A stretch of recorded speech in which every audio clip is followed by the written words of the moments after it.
Okay, so ladies and gentlemen, welcome to today's lecture. I'm honored to introduce two distinguished experts.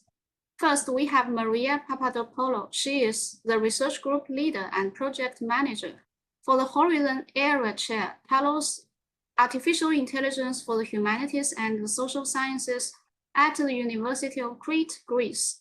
She has extensive experience in academic project management within public sector institutions, having worked in Greece, Denmark, France, and China. She has received funding for her research projects from world-class funding bodies, including Princeton University and the European Commission. Her research interests span classical studies and digital humanities, with a particular focus on the application of semantic web technologies to review information about Asian cultural heritage in a scalable way. Joining her is Hafaye Giannadakis. He is a research assistant and social media manager for TALOS-AI for SSH.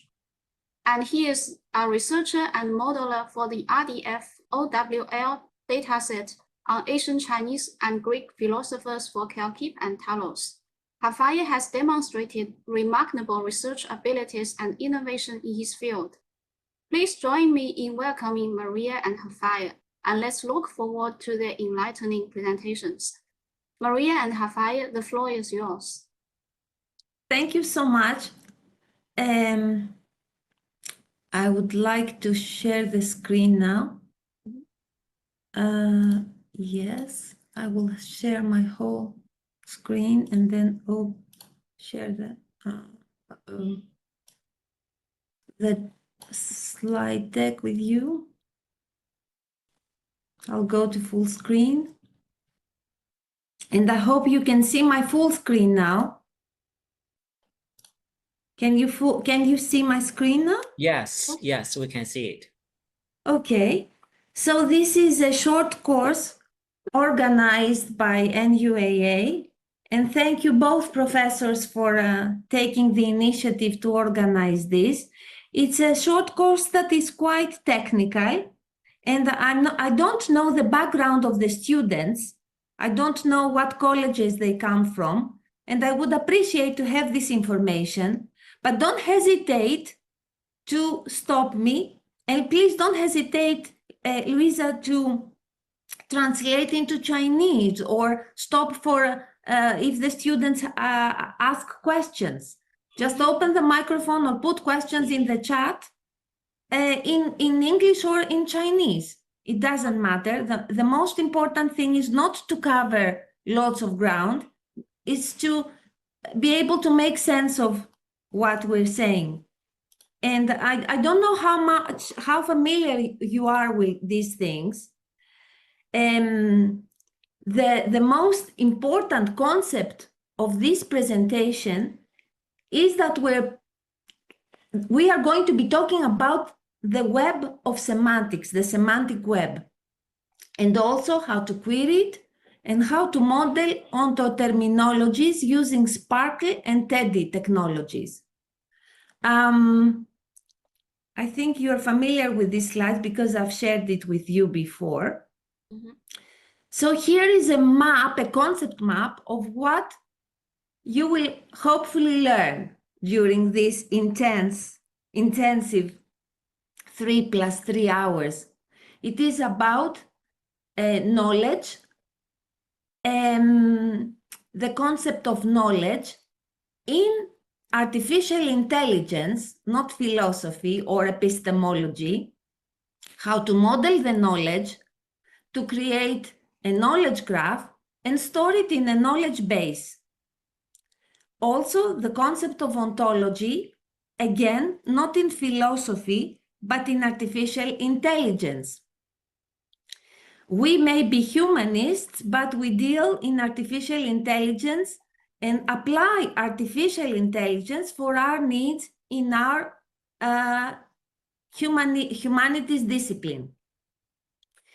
And Raphael mostly will introduce you to the concept of ontoterminology, because this data set that we are building using semantic web technologies and standards is based on the concept and tenets of ontoterminology, which distinguishes between concepts, knowledge in our heads, and terms, the specific language, specific words that we use. And again, one of the important parts of what we do is to write and implement standards, which are living documents that talk about the technologies that we use in order to make this knowledge in our heads and in our texts understandable and processable by machines. So in these 3 hours, we're going to be talking about ISO standards on terminology work. I am representative of France in the ISO Technical Committee 37, which deals with terminology work and has several subcommittees, and Rafael will soon be auditor and hopefully in the near future expert in the same ISO group. But also we are going to present the W3C standards, the World Wide Web standards, bringing semantics to web pages, to the web that we use every day. And we are going to be talking about the 2 tools that are commonly used in order to model knowledge and to build ontologies. Protégé, just a little, which is the Stanford tool, the University of Stanford tool, and TEDI, a tool that we use at the University of Crete that I'm going to distribute to you freely. It has been coded, the code has been written by Christophe Roche, and it's the standard tool to use if you're interested in both terms and concepts. So, the KELKIP Dataset timeline. So we're building this dataset, but it didn't come out of the blue. The first funding came by means of a European co-funded project, which was called Action, Promoting the Study of Ancient Greek and Chinese Culture. It focused on philosophy, but the scope was more general and it encompassed every kind of culture, every cultural manifestation of the Chinese and the Greek civilizations. So KELKIP was founded in 2022, and we soon, Professor Virlidakis, soon received President Xi's congratulatory letter stating the willingness on the Chinese part to uptake this initiative and continue it and bring the 2 peoples together. So, and you can visit, of course, the KELKIP site. And Dr. Liu has, Professor Liu has kindly provided me with the translations in Mandarin, which I haven't uploaded yet, but this KELKIP website will soon be published in Chinese too. And the KELKIP dataset, the first version, can be found in the Ontologies for Digital Humanities website, which I managed together with Christophe Roche. And in that same year, 2023, the visit, last September, in September, the visit to your university took place. And here's a photo of the 3 of us with Professor Roche. From the day when we gave a lecture on TALOS and on KELKIP. And it's time for me to introduce the students to TALOS initiative. You can visit the TALOS website. TALOS-AI for SSH is a big European project funded by the European Commission, started in 2023, and it's going to last for 5 years until 2028. And we hope, the TALOS team hopes that we are going to have more projects to fuel this dream of creating a center of excellence in AI, artificial intelligence, for SSH, for the social sciences and the humanities. Why? Because this is your time. This is AI's time. This time is AI's time. It's not just digital technologies. Our era, we believe, is driven by AI technologies and AI innovation. But if it does not mix with SSH, with culture, with the values of Confucian education, with the values of Socratic education, then, and a good knowledge of history and the different languages in the world and cultures, then it will not be a good era. We cannot trust everything to technology alone. So TALOS has this vision to bring together technologists and humanists and have a common dialogue, and also upskill humanists in order to make them independent and self-reliant in terms of skills like programming or understanding code, even if you don't, even if humanists are not able to write code themselves, at least they should be able to read the code, to understand the technology, and be part of mixed groups of people, because this is what 2030 needs. The upcoming years need. They need, the problems of our planet are so complex that we need to have mixed groups.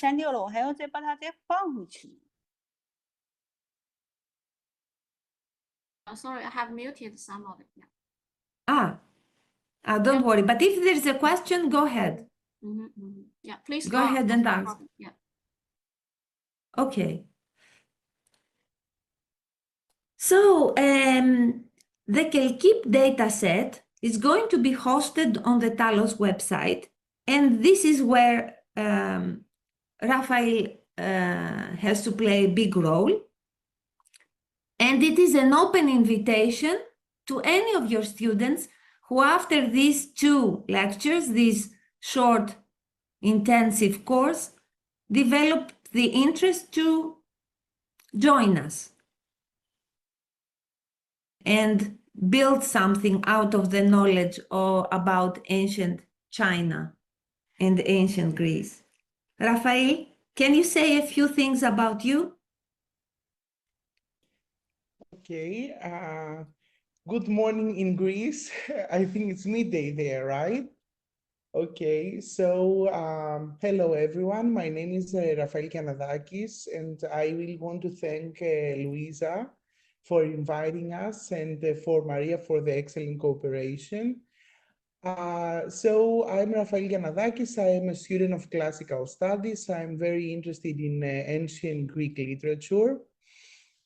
I am working as a research assistant and social media manager, as Luisa said, in TALOS-AI for SSH. I am very interested on ontologies, on programming language for the 3rd generation web and linked open data, and creating a linked open data knowledge bases. I am also a volunteer assistant at the Writing Center at the Faculty of Letters, and I'm about my research interests.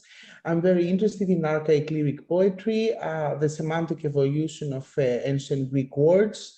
I'm very interested in ontologies, ontoterminologies, and of course, the creation of open linked datasets, as I said.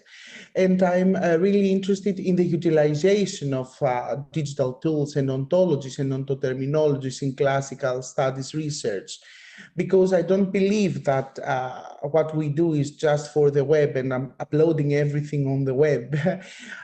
We really need tools and we really need these sources to help us do what we do.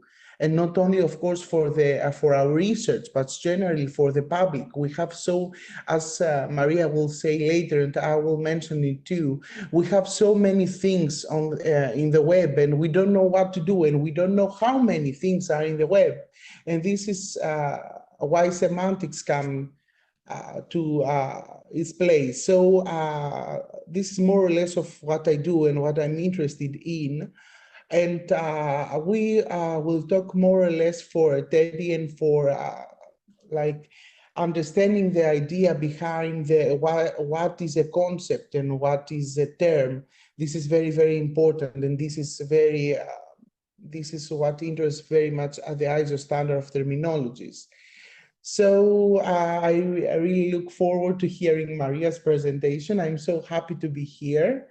I really want to thank you again for the invitation, and we'll talk more on Thursday. Okay, thank you so much, Maria. Are there any people in the group who are linguists?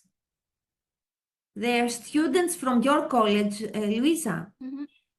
I think most of the students present here are from our college. I mean, from the College of Foreign Languages. Okay, fantastic. So they all know what semantics is. They all know what semantics is. I hope so. Right? Mm-hmm. So semantics is the meaning. Computers manipulate symbols without meaning. Anybody can manipulate symbols without meaning, but meaning is crucial to language and to understanding. So, but meaning in language is a mess. I mean, it's unstructured data. Text is unstructured data. You can structure it by means of creating concept maps that are understandable to machines. Sorry about this concept map, which seems to be a little bit of a mess, but this is an old effort. I mean, I started this effort of turning my life into a knowledge graph, trying to represent bits of my life in triple form, connecting nodes via links to other nodes. For example, this data set here is about projects that I did in my past life, working on the project CLAMIS, for example, that was hosted by the University of Copenhagen and that was funded by the EU. Can you see my cursor? No, you cannot, huh? Sorry, but I cannot see it. If I do it, now it's better. Yeah. So I was a Marie Curie Fellow in Copenhagen, and this is a program, a funding program, very attractive to any student of any nationality, any tongue, any passport. And I would invite your students, Luisa, your students at NUAA, to consider applying for a Marie Curie with the University of Crete. And we are willing to train them on how to do so. So this is basically a postdoctoral program. And here features KELKIP, the Center of Greek and Chinese Ancient Civilizations. At the time when I joined KELKIP, I was working at the University of Athens, and it is a program co-funded by the EU. This is my past life. My present life is at the University of Crete, working with my beloved Raphael, who is the hope and the future generation of researchers and scholars who are going to carry the torch of knowledge, humanistic knowledge, that is not deprived of technical skills and that can be self-reliant, not always asking colleagues from computer science or of AI to deal with technical issues, and that can be also rebranded as a classical scholar, expert in ancient Greece, but also as someone who can be a data scientist. We both work in TALOS, and I invite you to look up TALOS and visit the website. Also, the website features the MOU between our two universities. And here is you, Luisa. We've been friends for so long. Thanks for your efforts and Professor Jiang's efforts to bring our communities together. And TOTH also is a conference that brought the three of us together last June.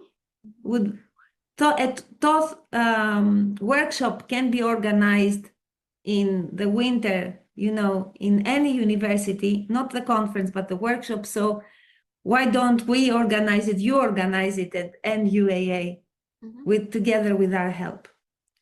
And these are the fields that I'm interested in. Classics is my DNA. I also have background in linguistics, strong background, and I'm interested in terminology. I now work as a professor at the University of Crete in DH and classics, and I'm interested in AI and semantic web technologies. Enough about me, let's talk about the web. The web, as you know, it is a web of documents. What do you do when you go online? And you go online many, many times every day. Even 2-year-olds go online now. It's a scary thing, but I think they do. I hope their parents know about it. Anyway, we are all users of the second generation of the web, which is a web of documents. Rafael and I are working on preparing the infrastructure for semantics for the web, introducing meaning to machines so that machines and humans can work together in a better harmony. What this meaning can do, it can produce white box AI, an AI that retrieves the results and can give you explanations. The explanation is there. There is reasoning, in quotes. Human reasoning that is translated into machine understandable language. That's the semantic web. And that's why it's all now very interesting to AI specialists and machine learning and deep learning specialists. And I know that machine learning and deep learning in China, I think maybe China is the best country for machine learning and deep learning. And there are so many researchers working on that. But semantic web, you know, it's a very niche community because it requires a little bit of background in logic. And logic is a very interesting field. It's Christophe's field, actually, not only for philosophers, but also for computer scientists. And I think also very important for linguists and anybody working in literature. So the semantic web, or the web of linked open data, what you have here is a visualization of different data sets that are linked together, no more closed databases. The data is represented and openly accessible on the web. And in China, but also in Europe, this linked open data concept has been embraced by the government and the authorities, because the data that can be shared is anonymized and is sure to use. There is no problem there.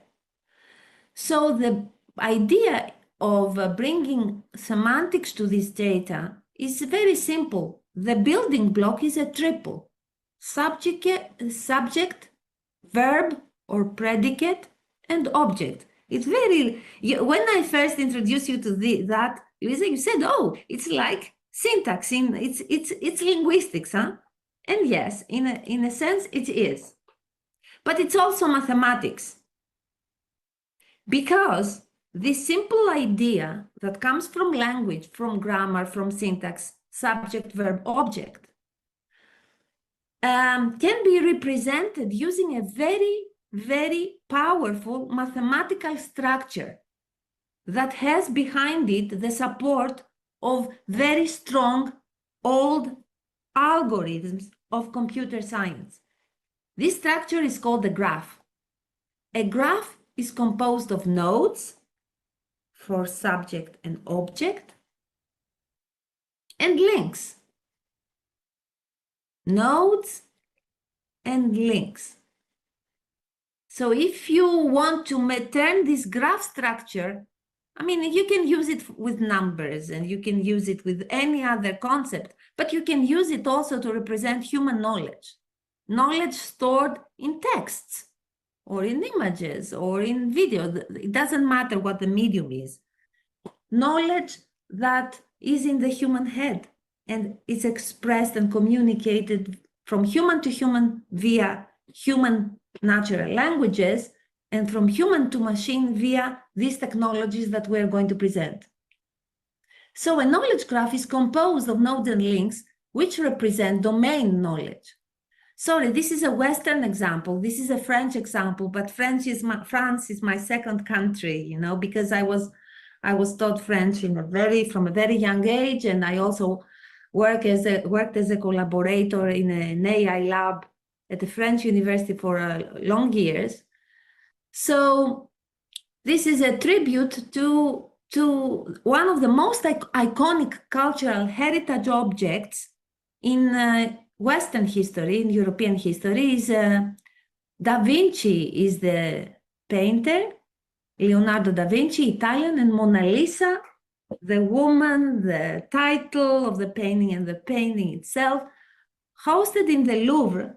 It was created in 1503 by Da Vinci, and it was soon acquired by François I, which was the French king who instead of making out of the Louvre just a palace for his dynasty, he had the idea to turn it into a museum. So, I mean, this is the time of the Ming dynasty in China. This is some decades before Matteo Ricci, the Italian priest, came to China to preach Catholicism. I don't know how to relate it to, maybe Luisa, you can give the students a better historic anchor to understand what time it is. But I think it's the height of the Ming dynasty, and the Ming dynasty has also produced wonders of artifacts that have traveled like Greek antiquities to museums all over the world. Ming vases are treasures in many, many collections in many, many countries all over the world, not just China. So here is a small graph. It's quite informal. I mean, I'm just giving you the visualizations of it, saying that Da Vinci's creator Mona Lisa that was created by Da Vinci is located in the Louvre, and then you can guess what the rest of the links are. The idea here is for you to understand that you have a graph structure, nodes and links, a two-way language, let's say, a language with two words maybe, or two categories. And then if you attach the knowledge you need, you just break down the text that you have in your head, the oral text or the written text or the information. You break it down into data that is structured. Again, structured via triples. So the nodes can be a person, an idea, an image, a text, or a URI. A URI is a uniform resource identifier is every www that you visit every time you go online and you use Baidu or whatever other search engine. And the links also have names. They are typed links. They have types. ISA, for example, Confucius, Conte, maybe you should, my Chinese pronunciation is awful. Or Aristotle is a philosopher, okay, and has name, has author, has image, or has URI, Uniform Resource Identifier. These are links. So, okay, so far we understood the concepts behind it and the structure, but machines don't understand this knowledge. For machines, you have to write code. The special kind of language, I don't know if any of the students have taken any programming course before, have written any code, but for linguists, I think it's specifically, it's much easier to learn how to code because it's a controlled language. It's like a controlled language. It's any kind of coding programming language is like a language that has syntax, that has morphology. It doesn't have phonetics or phonology. I don't know about discourse analysis, but it certainly has syntax, morphology, and semantics. So the RDF graph is composed of two nodes, subject and object, and a triple connecting them, the predicate. And this is from the W3C, the World Wide Web Consortium. It's a consortium of people, countries, institutions, companies. You can be part of it as an individual. You can be part of it as an institution. And it brings to you standards like HTML. HTML is the standard for building the language that was used in order to create the first web page. Okay. And this was a conceptual child, a brainchild of someone working in Geneva in the 80s. And then it became from the beginning, from 2001, became our way of life, because we all live with the web. We cannot be deprived of internet. I mean, I don't go to places when I don't have internet access, and I'm sure you do, because especially you in China, you are very proficient with using the internet and all these technologies via your smartphone. You have a smartphone, okay? We not only do we rely on our smart heads, but we all have smartphones nowadays. So this triple gave the idea of, creating this standard, this language called RDF. And here I'm showing you a standard of the W3C called RDF schema, which is a recommendation. It's not the law. They produce standards which are recommendations. This is from 2014. Now they are doing a working draft from last month. This is from last month. These are living standards. How do they come about? A community gets together and they decide, oh, we want to model this, or we want to solve this problem. And then they turn their ideas into code. And I would recommend to students of linguistics to participate, and colleagues to participate in ISO standards, in W3C standards, because these communities are not diverse enough. So what does this standard do? It gives typed standardized tags in order to type and standardize these relations. For example, for this link of a predicate, if you use RDF type, okay, it's a way to say that this is of type of type X, that it's a way to link properties. And okay, this is a bit complex for you because you have to understand that everything on the semantic web is hierarchies of concepts and properties. But this is maybe easier for you to understand. So Mona Lisa, Da Vinci. Mona Lisa is a painting. And here, title, what would be the link with title? Has title. Okay, it's a painting that has title. Mona Lisa is also a person. And I can use the previous tag, RDFS type, in order to name this specific link and then retrieve it using SPARQL. Mona Lisa was painted by Da Vinci, or Da Vinci is creator of Mona Lisa.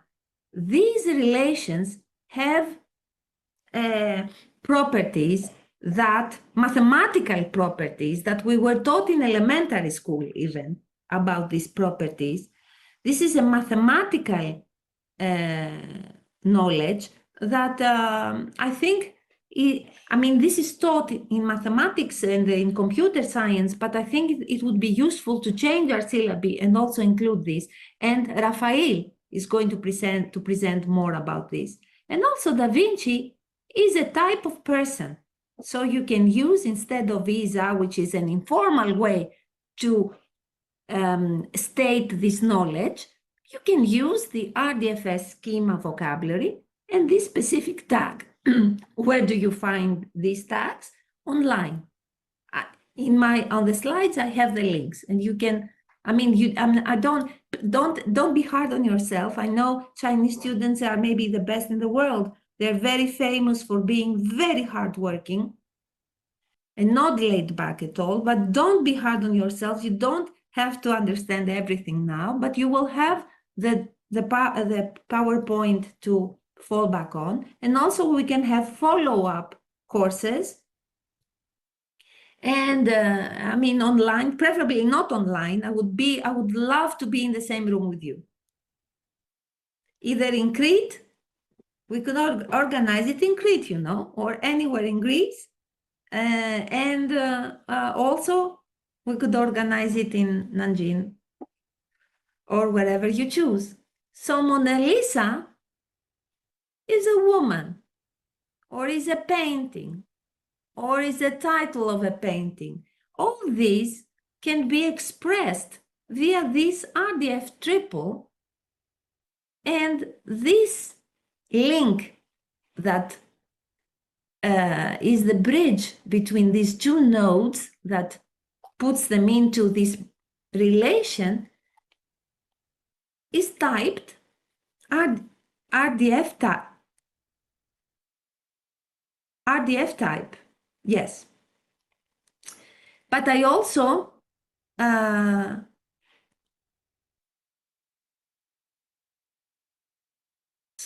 I will go back to this slide where I talked about, and then it's RDF type, not RDFS. RDF and RDFS are two sister languages. The first idea was to create very simple tags and then to extend these tags via RDFS. I want to go back to the slide where I talk about, because this is very important, we will need it for later. Yes, domain and range. Again, for mathematicians, for people who have background in physics, in mathematics, they have a common language and they understand what domain and range is, but people who've studied humanities don't. And I think it's a concept that's useful. So if you start, you can understand that a knowledge graph is a path.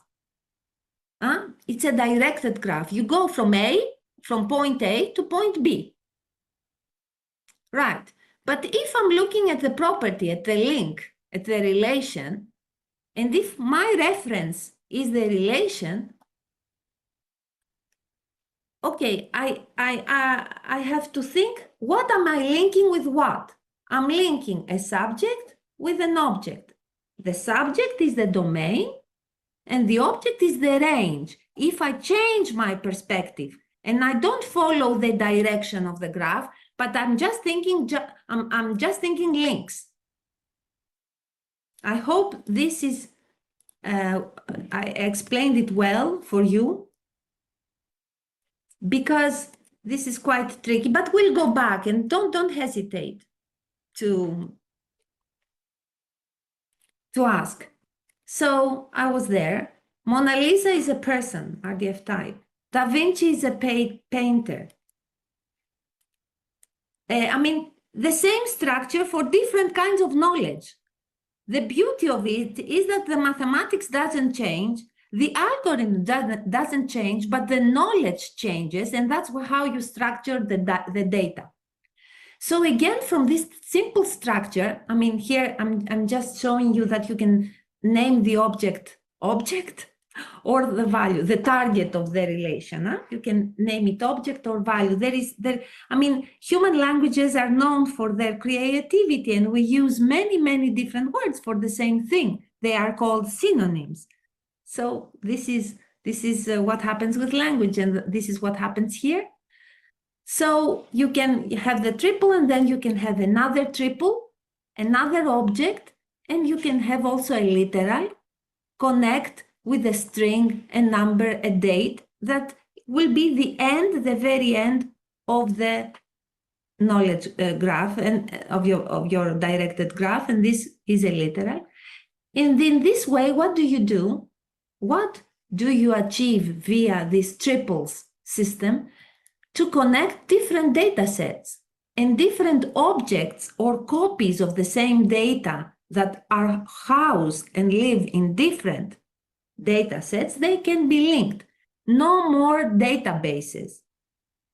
Here come the knowledge bases or the graph databases that are open for anybody who has enough knowledge to query them and to take the data and reuse the data. This is the idea of reuse. So here is a copy of La Gioconda in Prado, and I can use also a typed link from the OWL vocabulary. I'm not going to talk very much about OWL, but this is a standard that is on top of RDF and RDFS. This is maybe for another day. I'm just giving you a hint. And also from the SCOS vocabulary, we are going to be talking a little bit more about SCOS, because this is very useful. This is very useful for all those of you who are working or will be working also with thesauri, with sets of words organized in hierarchies, in loose hierarchies. And SCOS is the standard for that. So you can use OWL same as. It's a different way, a way to tell the machine this is the A is the same as B, okay? And SCOS close match, this is close match, or broader match, okay? You can use any of these tags, sometimes all. So again, the technologies here. The HTTP hypertransfer protocol that you use every day. If you have noticed, instead of www, your web page initially starts with a HTTP, and now with a HTTPS secure. So this is the protocol. It's an old technology. It goes back several decades, but with the internet, with the web, this is an old internet technology. But the World Wide Web made it very fashionable. URIs are also quite old, giving unique resource identifier to a web page, but also to every piece of data that you're interested in representing via semantic web standards. And the glue of the web for semantics is the Resource Description Framework, RDF, a standard model for data interchange on the web.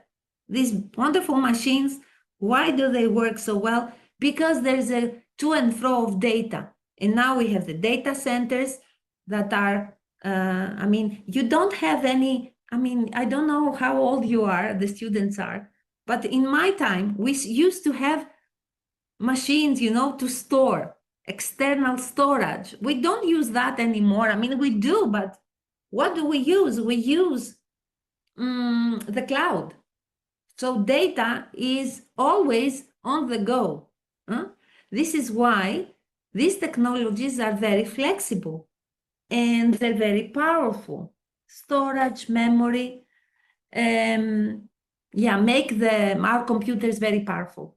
But it's not as useful if it doesn't include semantics.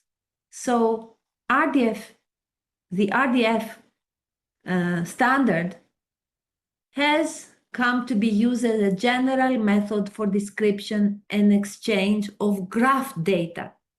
Data in the form of a graph. And what is a graph?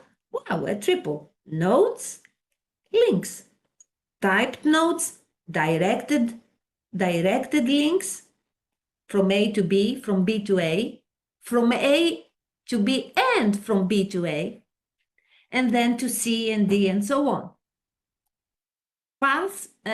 These paths are traversed by means of algorithms. I'm not going to teach you any algorithms today because this is part of the course called graphs. And we could do that one day, but not today. Today, what we're going to be looking at is more closely to this standard, the SPARQL standard, which is a way to query data in triple form, in RDF form, or RDFS form, or OWL form. SPARQL is the technology for all of this. And what does it rely on? It relies on URIs or IRIs. It's basically the same thing. IRIs for international, encompassing every Unicode symbol.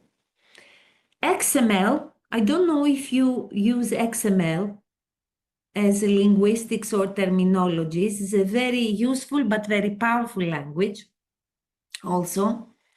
And RDF has been also serialized. The syntax, one of its syntaxes is XML. So they chose XML to serialize the RDF triples. And as I said, again, I'm going to repeat that SPARQL is a query language, but also a protocol, like the internet protocol, the HTTP for XML. Sorry, for RDF.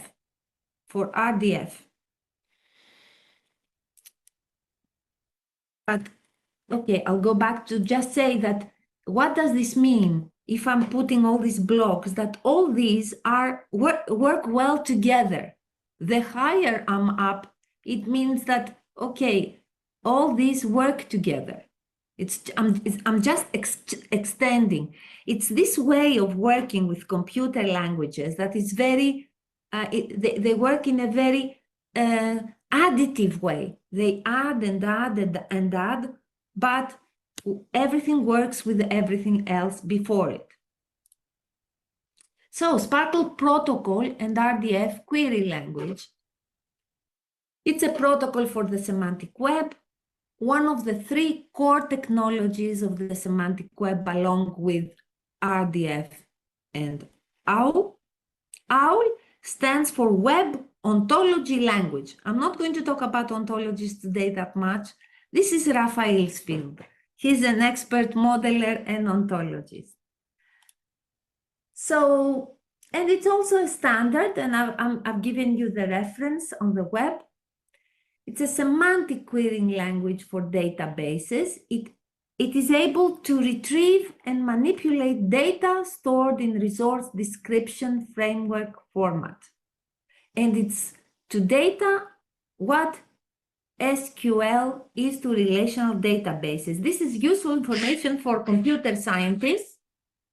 A relational database is an old technology, but also powerful technology in order to store data. Where do you store data? In databases. Relational databases are hard to manage, and the language to retrieve what's the data stored in there is SQL, which is also quite hard to do. SPARQL is not easy, but it's even more powerful. If you're really deeply interested in working with these technologies or in standards, please visit these websites to have a look at the standards and see that they are just documents, just documents that contain this knowledge, and they have versions, and they have editors, and they are produced at a certain date. So this is one. It's the standard for the protocol from 2012, and the SPARQL from the standard for SPARQL query language from March 2013, and this is the most recent version. The effort started in January 2008. Okay. And every standard bears also the names of the people who wrote it. So the SPARQL protocol allows transmitting SPARQL queries and results between a client and a SPARQL engine via the HTTP protocol. The architecture of the web is what we call a client and server. Client and server. These are both applications, client application, server application. SPARQL engine uses the HTTP via the SPARQL endpoint to retrieve your RDF data. So the SPARQL endpoint is a server that, as we say, exposes its data via the SPARQL protocol. It's like a door to the linked open data cloud. And I'm wondering, Luisa, if you can see that the heart of the effort for the LOD cloud is the GeoNames dataset and the DBpedia dataset. DBpedia is the semantic web part, linked open data part of Wikipedia. But Wikipedia is not accessible in China, right? Luisa? No, I don't think so. We cannot access it, maybe. Yes, but you have other types of pedias, right? Mm-hmm. What do you have? We have Baidupedia, yeah. Baidupedia, yes, Baidupedia. And I think maybe, I'm not aware of it, but it's worth having a look, Luisa, maybe to enrich these slides, to see whether there is a visualization of the different data sets using Baidupedia and maybe Baidu data, because there is another data set called Wikidata. Because, okay, China has a separate internet from what we use in Europe. It's separate for security reasons, and not everything is accessible from China. And maybe from Europe, not everything is, everything in Chinese is not accessible from Europe. But it would be nice to see, and I would welcome all your queries concerning the Chinese web and the Chinese linked open data set. It would be very interesting. Okay, so this is a SPARQL endpoint. Can you please go to this address? maybe Rafael, if you could put it in the chat, the SPARQL general purpose endpoint. There are many endpoints, and this technology has been offered freely for you to, if you know the technology, to install your SPARQL endpoint on on your server, on your and make it work with your own data set. It doesn't have to be a general purpose. It can be programmed to serve your own data set. And you can put the SPARQL query here. Click on Get Results. Sometimes you can put the URI saying what graph you want to retrieve RDF from. You don't have to use this window. If you use the from part in your query, I'm going to explain what it is. The output is different formats for data interchange. JSON is a standard also for data interchange, XML, text, CSV, you just download the CSV file, comma-separated values, like the values that you get if you download your data from your Excel sheet or any type of spreadsheet technology that you may use, and tab-separated values. The same, it's a spreadsheet technology. You know what spreadsheets are, you know what Excel is, huh? It's just columns and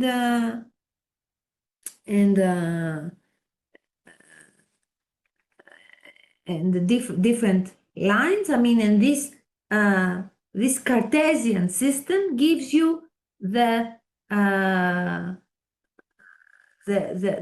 luxury, or makes it possible, the possibility rather, to locate where your data is. But triples is more flexible. It's much more flexible. SPARQL technologies, SPARQL queries are about graph pattern matching. I'm going to explain what that is in this slide. So what do you do when you create a SPARQL query? You build a query graph, a triple. Or maybe your query graph contains more than one triples, one or more.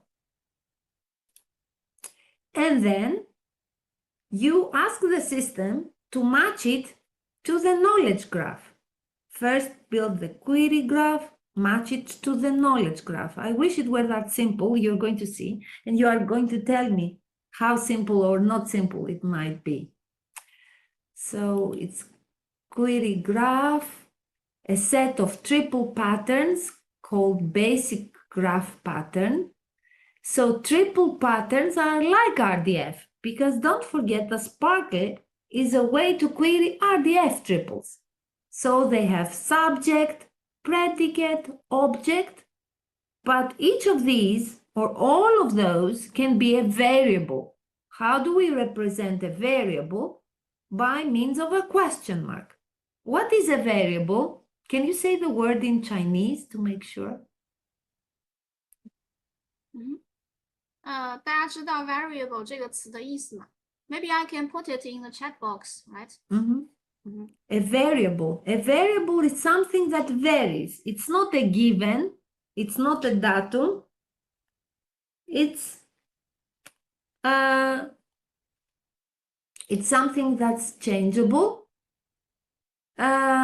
So yeah, the retrieval is by matching.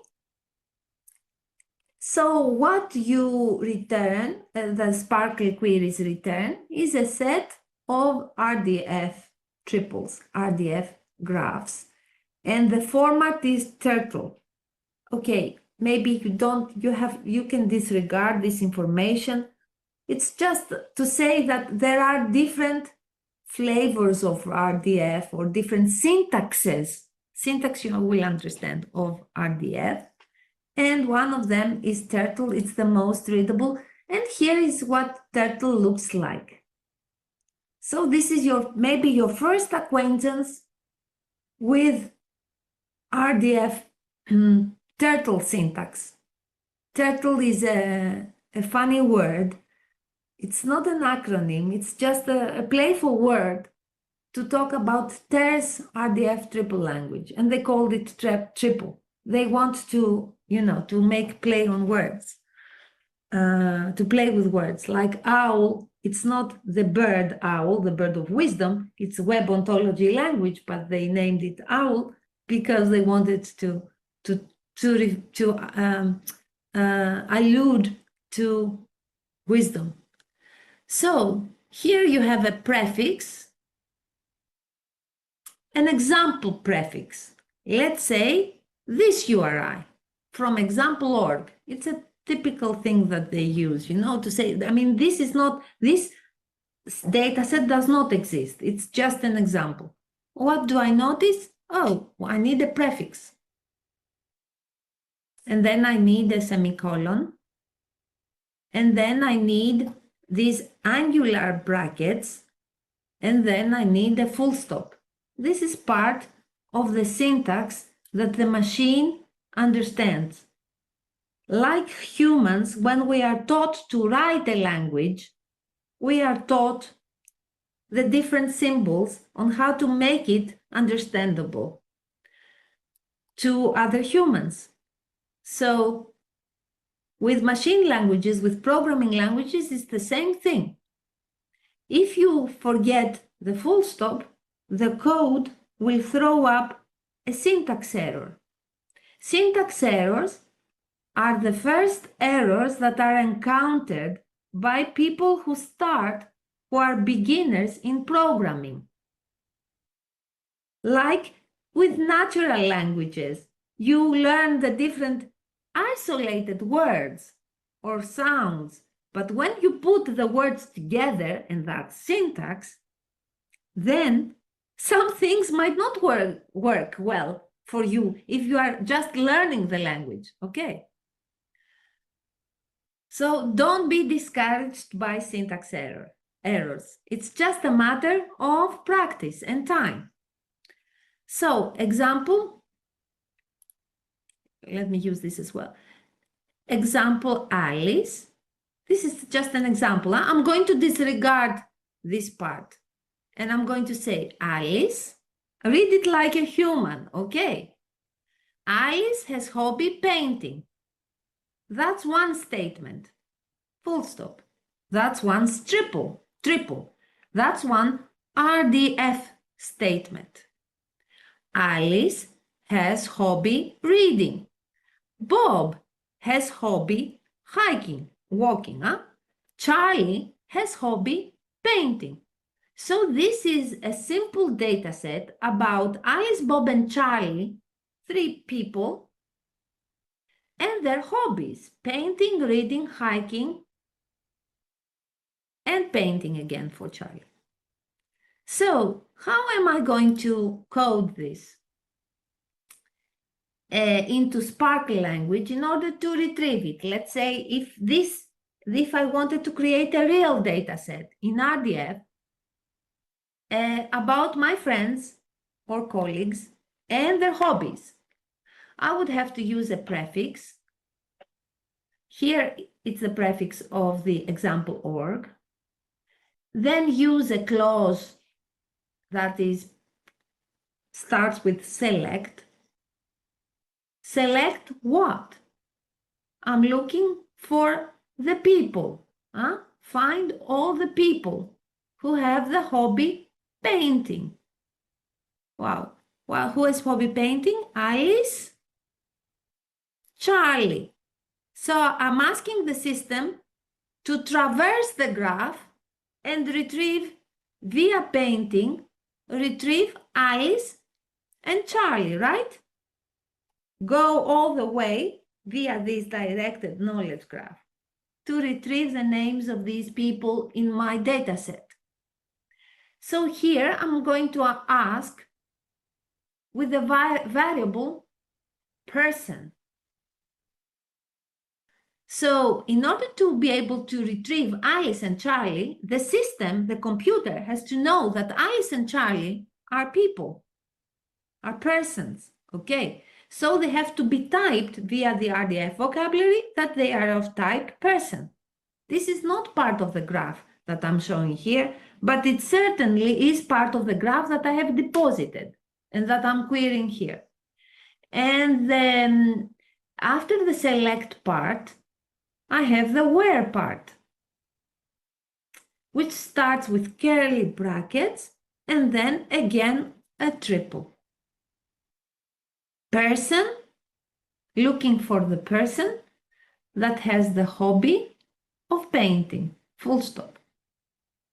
So for this SPARQL query to work, in terms of its syntax, I need to have a prefix, tell the system where this data is, have a select clause with my variable, and have the where clause with my triple, including the variable. And I have to have, of course, a good syntax in terms of using the brackets. These are mistakes that people make. They forget this part, they forget this part, they forget this part, they forget this part. It's all understandable. These are easy mistakes to make. Why are these in capitals? Because they are keywords. They are reserved words. In every computer language, programming language, there are some words that have a special meaning that they are reserved. Don't forget that programming languages are like human languages, but they are restricted. Because human languages have no ending. They have no, maybe they have beginning. We don't know where this beginning is, but they have no ending. They are like the infinite. But programming languages cannot. They have to have a very well-defined semantics, syntax.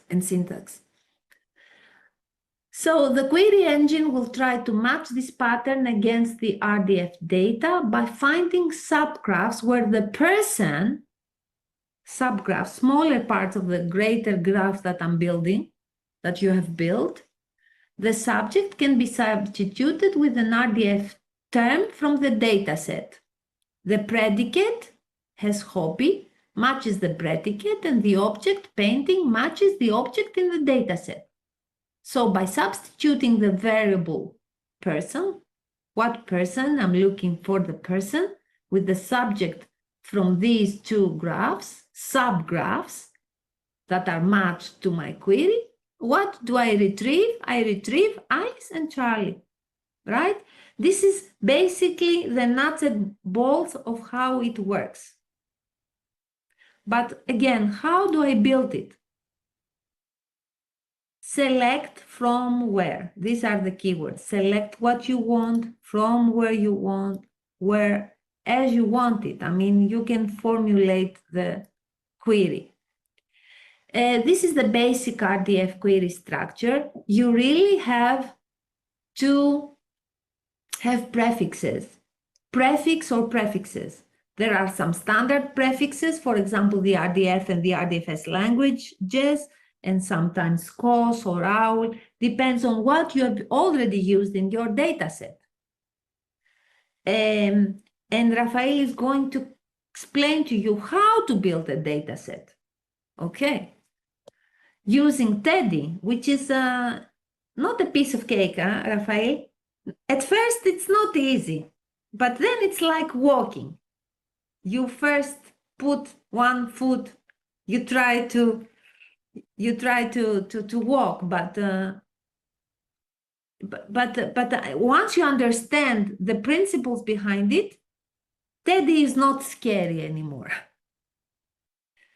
We are going to use today the dataset that I built for KELKIP, and that Rafael is going to enrich, and hopefully your students will help with the Chinese part, because as you will see, it's not rich in information as far as Chinese philosophers. So the first part of the query is the prefix and prefixes. And then you have to formulate the query using these keywords: select, construct, describe, ask. We are going to be using select only today, because this is just a first dive into SPARQL. And then you can use the from clause in order to say to the machine where to retrieve the data. This is not mandatory. And then formulate the query graph pattern using where and using filters. And then you can use modifiers like limit. For example, if you're querying Baidupedia, it will have, I'm sure Baidupedia is built exactly like with Wikipedia, and it has a similar technology and RDF behind it, or something similar, some typed nodes and links, nodes for subject object and links and typed links for the predicate or relation. So when you query a huge cross-disciplinary knowledge graph, you can get many millions of triples. Why not? You have to limit them, or you have to order them, because normally if you don't use the modifier ordered by alphabetically, for example, then you will have an unordered collection of solutions. And where do I find the triples? This is the first query. Where do I find the triples? Can you put this, Rafael, into the, and I'll do the same for you if you need me on Thursday. It takes 2 or 3 or maybe more to teach. I believe in, it's a very hard job to teach, and it's very hard, even harder to learn. So this website allows us to find easily the prefixes that are most common. You can even put your own prefixes there. But okay, here I'm showing some of the most common RDFS. Oh, here it's wrong, but OWL, XSD, which is XML schema, DC for Dublin Core, and FOF. But please disregard this, I have to correct it. This is not RDF. As you can see, this is FOF. FOF stands for friend of a friend, and it was a data set, a first ontology built in order for me to say who I am, that this is my name, this is my telephone, this is my email, this is my web page, and this is my network. Okay. We are going to do the quiz and then maybe have a short break. It all depends on you. So, which of the following clauses are required in a SPARQL query to retrieve RDF data? You have to use filter, where, select, or from. Which of the following clauses are mandatory for me to retrieve the data, to get it back? Is it the filter clause, the filter part of the query, the where part, the select, or the from? What do you think?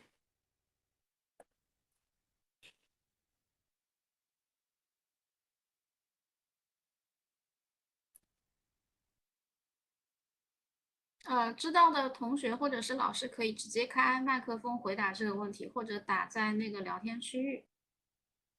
Yeah, I'm encouraging the students and teachers to answer this question.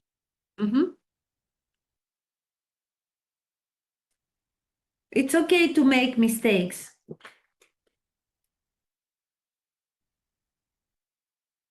I will go back to this one. Maybe it can help.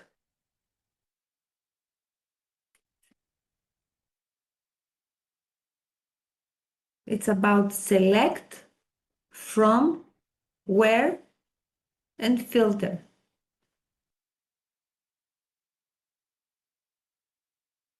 Which do you think are, sine qua non, without which you cannot retrieve any data? The select, from, where, filter. I think we have Mr. Wang who says filter in the chat box. Yeah. There is an answer saying filter. Mhm. Filter is mandatory, is required or not required?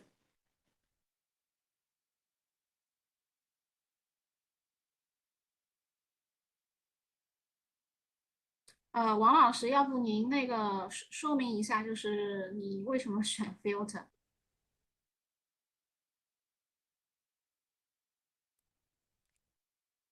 Obviously, filter filters the data. It doesn't retrieve the data. Retrieve means to get back.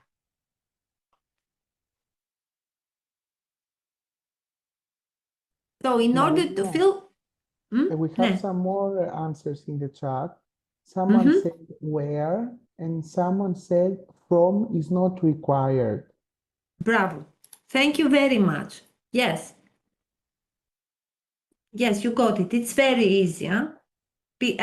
But I'm just trying to ask you questions about knowledge that you are just just acquiring. But in order for you, some of this knowledge to remain in the head, I think one learns better this way.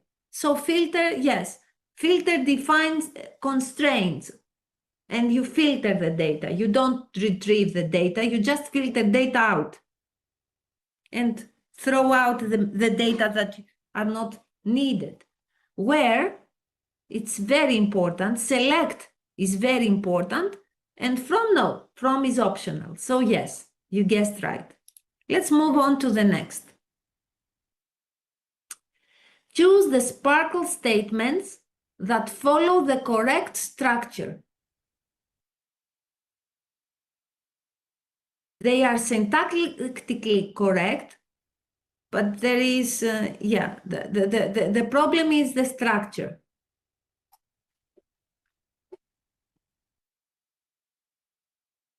If there is a problem, maybe it's a correct, everything is correct. So what do I have to look for? I have to look for the to do an anatomy and see. I'll go back to this slide. Again, prefix, and then select, because we're focusing on select, and then from, not obligatory, but yes, where, with filters and modifiers.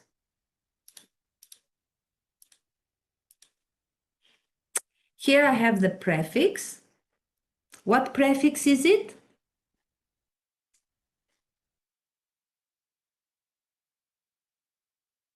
Do we have an answer in the chat?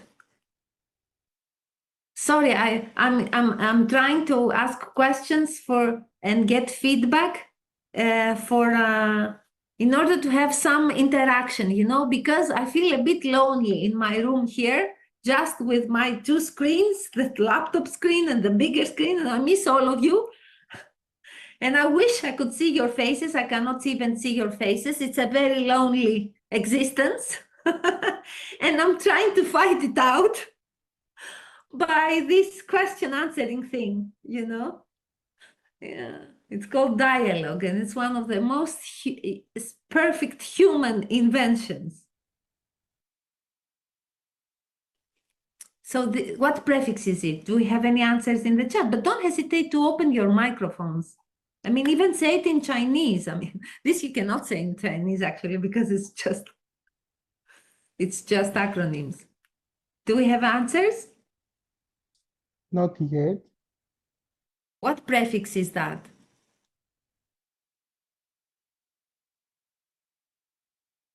To introduce you to reading code. Maybe you have not seen any code before, but it shouldn't scare you. You haven't seen any Greek before, but maybe some words you know.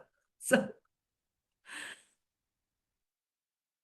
it's definitely much easier than your native tongue. Much easier. So this prefix is from which standard? It's the www worldwideweb.w3.org. So it's a World Wide Web Consortium. It's from 2001 RDF schema. Okay, so the prefix is, this is the syntax of this prefix. And you can use the prefix CC address in order to, do you have access to the prefix CC address from China, Luisa? Sorry? Do you have access to the prefix CC address from where yes. you are? Yes, You yes, have I can access it. Yeah. So if you type RDFS, it will retrieve this address. Mhm. Has it done so? I can have a try. Yeah.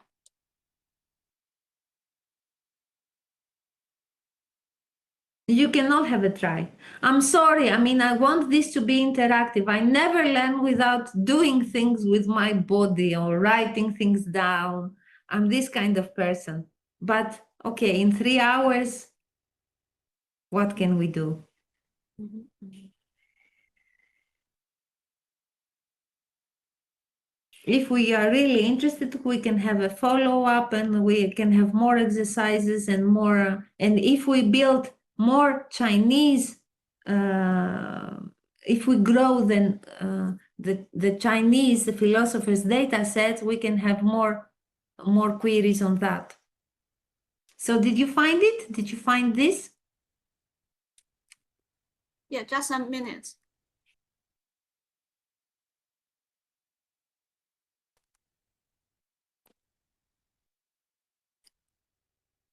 Yes, I think someone says yes in the chat box. Fantastic. Fantastic. Okay. And then the select clause. Remember, select from where? Select from where?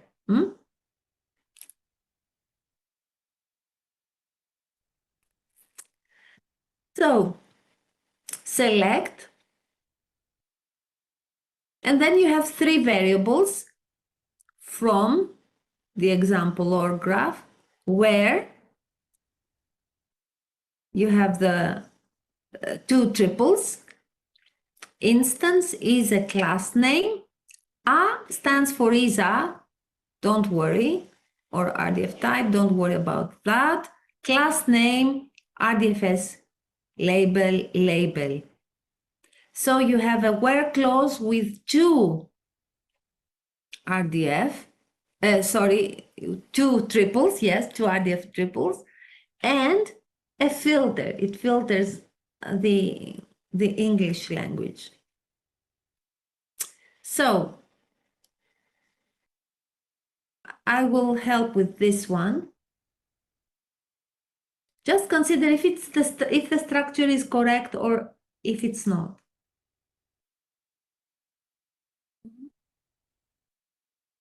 And please put the answer in the chat.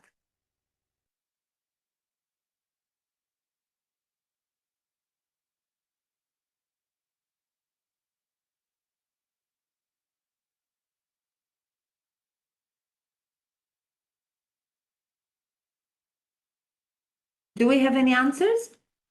Not yet.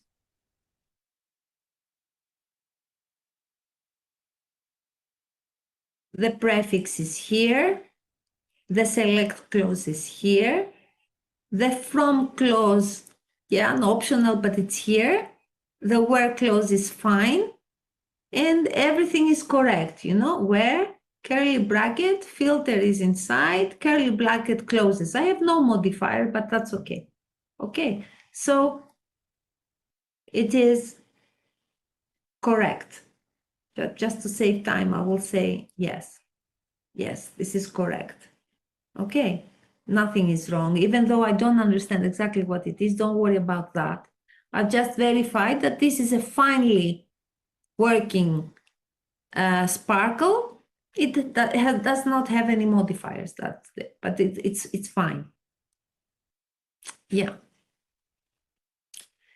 And this SPARQL query will work, but okay, in this case, it won't work because it's the example org, so the data is not there. But syntactically speaking, it's fine. Let's go to the third part of this quiz. Again, correct or not? I will give you this to help you. This is just to be able to understand how it's structured. Again, the prefix is from the RDFS standard. There is a select clause with 3 variables. There is a where clause. Is it correct?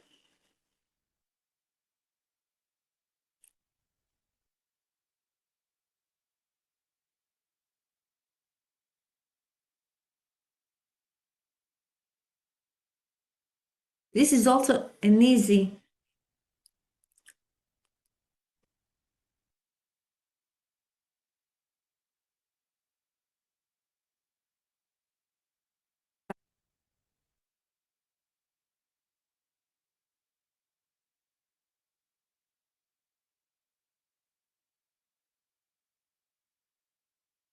Yeah, I think it's also correct. Okay. I think it's also correct. Yes, it's an easy trap because, yeah, it looks like it's correct. But see, where curly bracket, the filter is inside, but not the modifier. And here limit is a modifier. Okay. I've made this mistake. Don't worry. You have made it too, Rafael. Everybody falls for that. Don't worry. I mean, show it. I challenge you to show it to your friends. Try to explain. They will still do it. They will still. I don't know why. It's so easy to fool.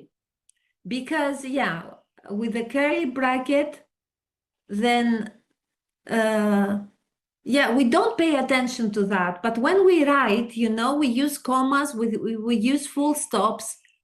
I mean, these are ways to help other people decode the syntax when we're reading a text, when we're reading a message.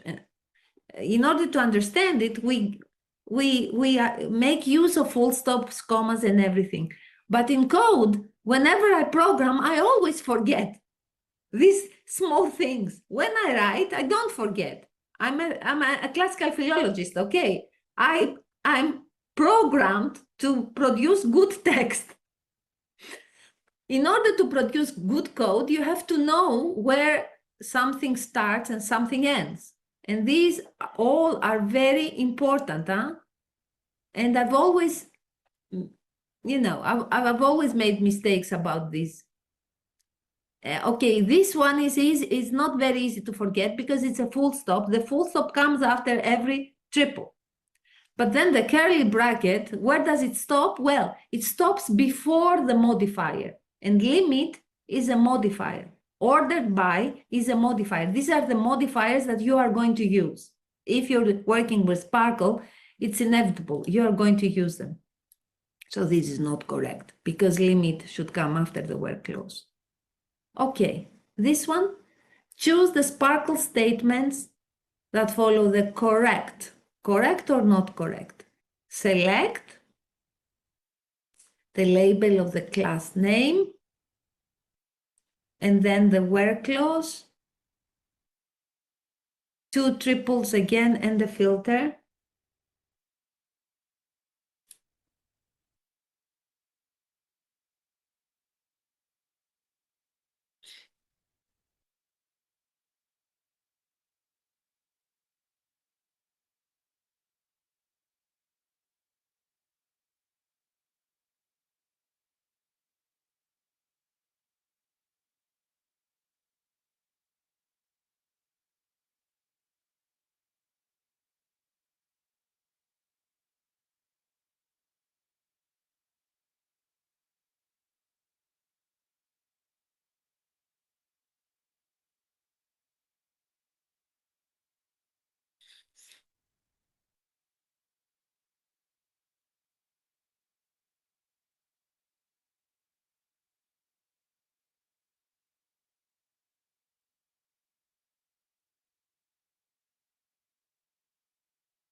This is also very, I think this is a tricky question, actually.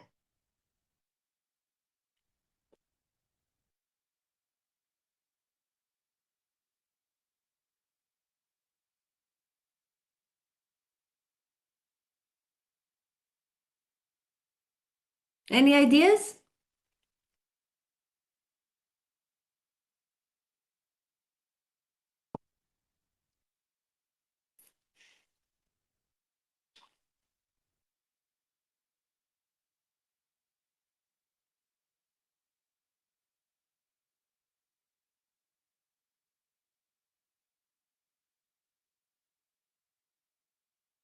Don't hesitate. I mean, it's okay to be. I think we have Miss Liu says she's not sure in the chat box. Yeah. She Not thinks sure, not sure. Yeah. Because, yeah, it's a tricky question where I'm going to say it's not correct. It's not correct. Why? Because there is no prefix, okay? So don't forget the prefixes. I said it's a tricky question because I've talked to you about the small things, you know, curly bracket, and then I'm coming back to remind you of the basic query structure, where from is not mandatory, but the rest is. I mean, okay, modifiers you also is a choice, but prefix, select, the query form, and the query graph pattern, these are mandatory. So don't forget the prefixes also. And this is just to remind you that there are other ways to formulate the query, but we're going to be using select. And we're going to be doing it in 5 steps. And please visit this address. If you, I don't know if you can put it in the chat. I mean, you can or you cannot visit it. I mean, it's fine. It's a lovely thing that GitHub is accessible from China. It's also a GitHub is it's a useful tool. You can use it like a web page, which is to say that you can very easily upload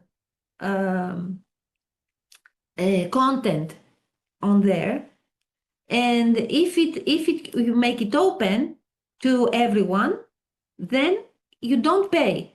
So you have free access to a web server, because normally if you have a web server, in order to expose it to the web, you need to pay for the server, unless it's a university server. Thank you, Rafael.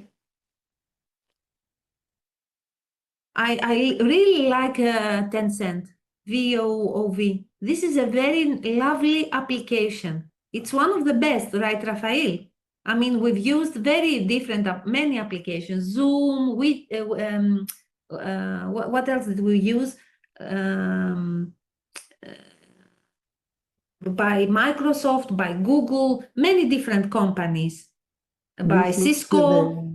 Yeah, this I think looks it's the the easiest best. one. Yeah, the most user-friendly one. Yeah, I agree. I think we should use it with the University of Crete. I'm really going to suggest it, because and they've even improved it. I think they've improved it. So maybe we can consider buying free access with this company. So in 5 steps, we are going. This is the data set. that I've built while I was working under the KELKIP funding. But it's a small data set. Okay, this is an initial effort.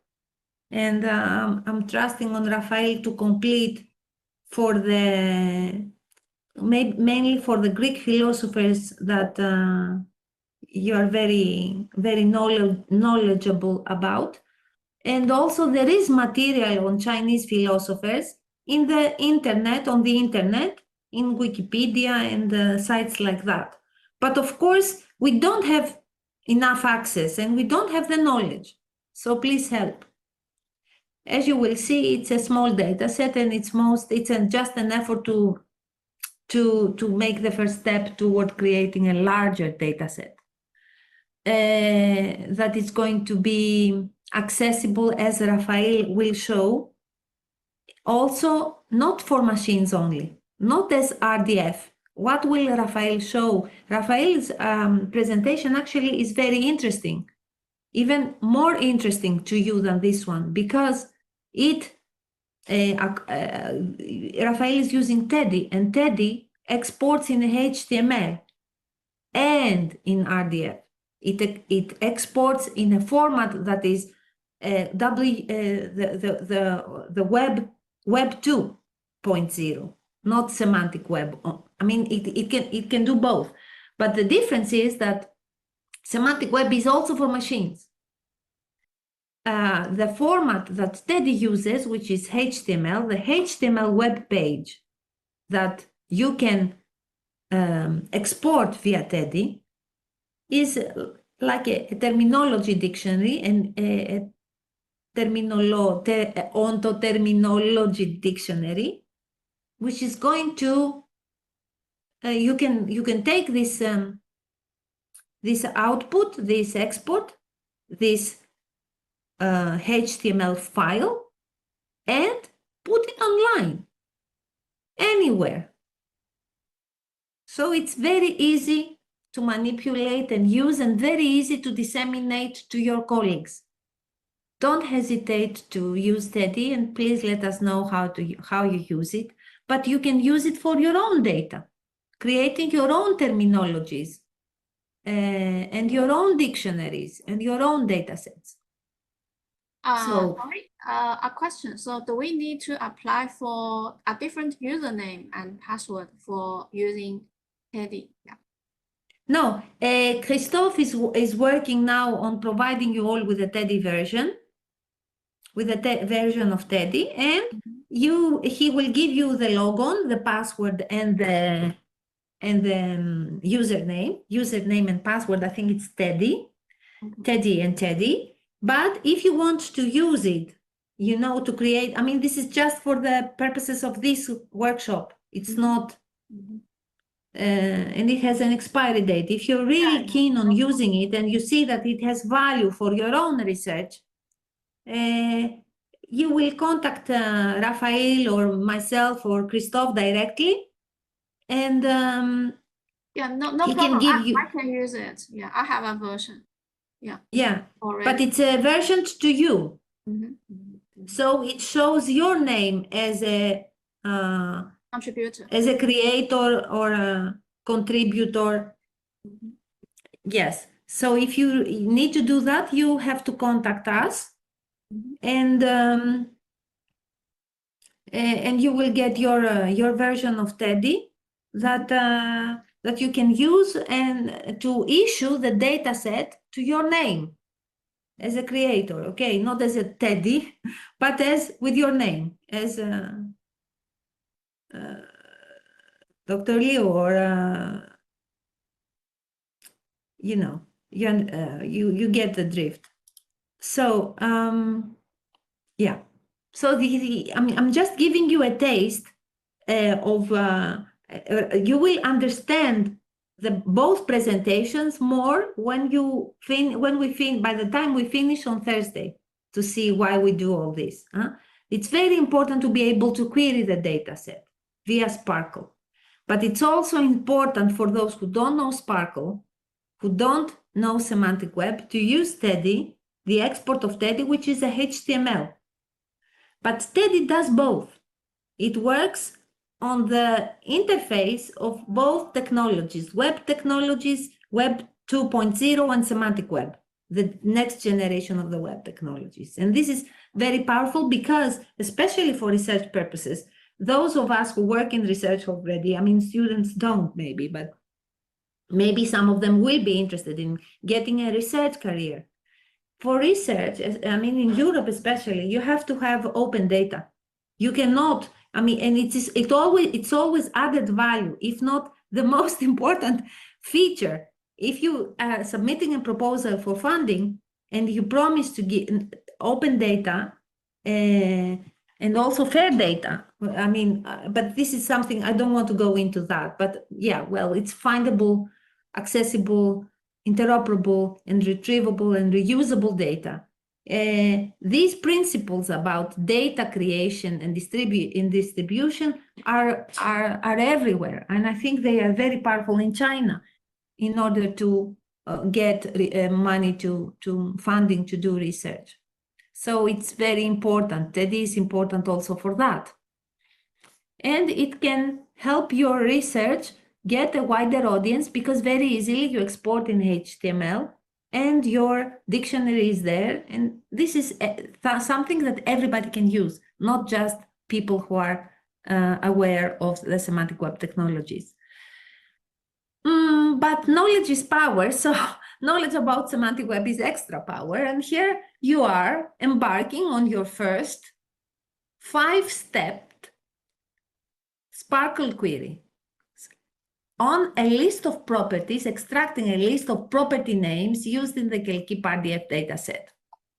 List of property names. Why properties? Properties are the links. Remember, nodes, subject, object, and the link. Huh?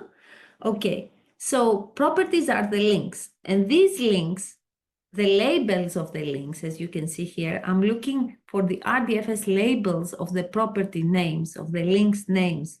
Why am I interested in that? It's a very interesting query, this one, because, okay, properties are very important for the semantic web. Okay, and here I have given you the step 4, the query graph pattern, the where pattern. And we are going to do together 1, 2, 3, and 5. Okay. So please put SPARQLer again, the SPARQLer in the chat. And just as we go through the next part of the slide deck, why don't you try to type, and please slow me down, push the pause button on me, just say pause in order to give you enough time to do this, because it's important to start to type. Maybe this is your first code and it's a very good skill, SPARQL. Huh? Yeah, maybe we can also have a rest. Yeah. And we can also have a rest here. How many minutes? Maybe 5 or 10 minutes. Yeah. Depends it's up to you. Okay, then maybe about 10 minutes, so we can start at 5 p.m. Like I think 12 in the Greece time, right? Fantastic. Thank you so much. Yeah, so I'll just, yeah.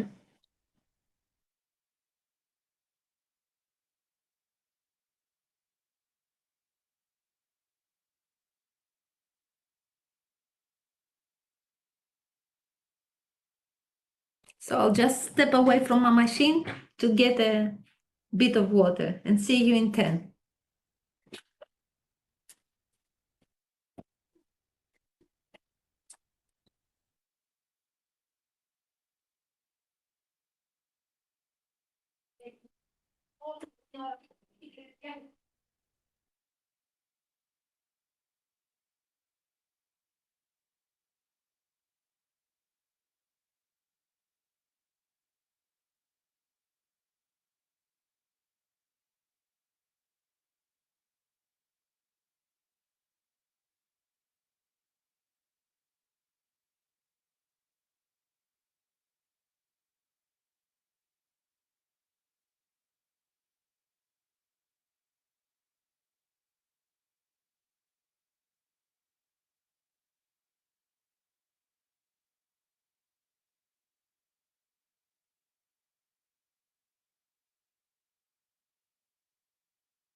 Christophe has just messaged me that he sent me TEDi.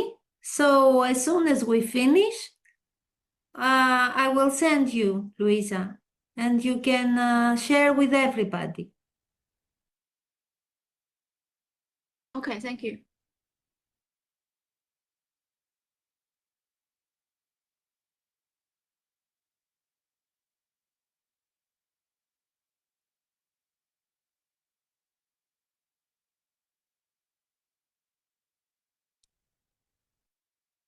We can start when you want. I mean, I know that you must be all very tired because it's the end of your working day. Not at all. Yeah. I think maybe the content is a little difficult. Yeah. For someone, especially who are exposed to this RDF world, I think for the first time, maybe it is a little difficult for them. Mm-hmm.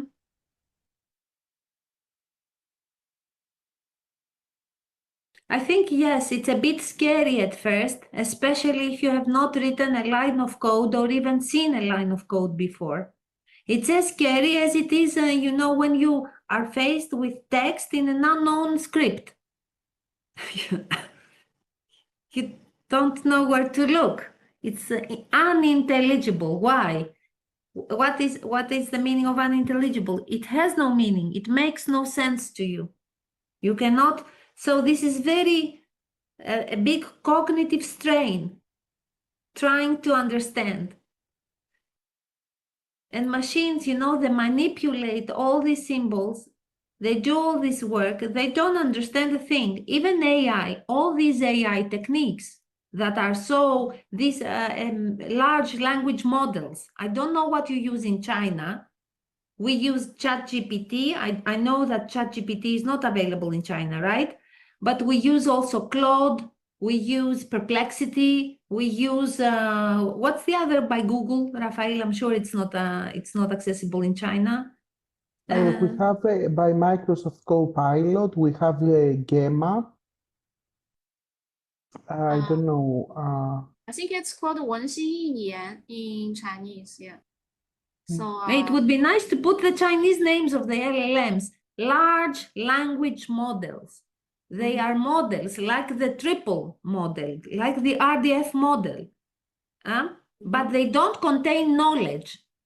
They are based on probability. They are based on pure mathematics. No semantics. So there, sorry, Rafael? No, yeah, no semantics. No semantics, just mathematics, just probabilities.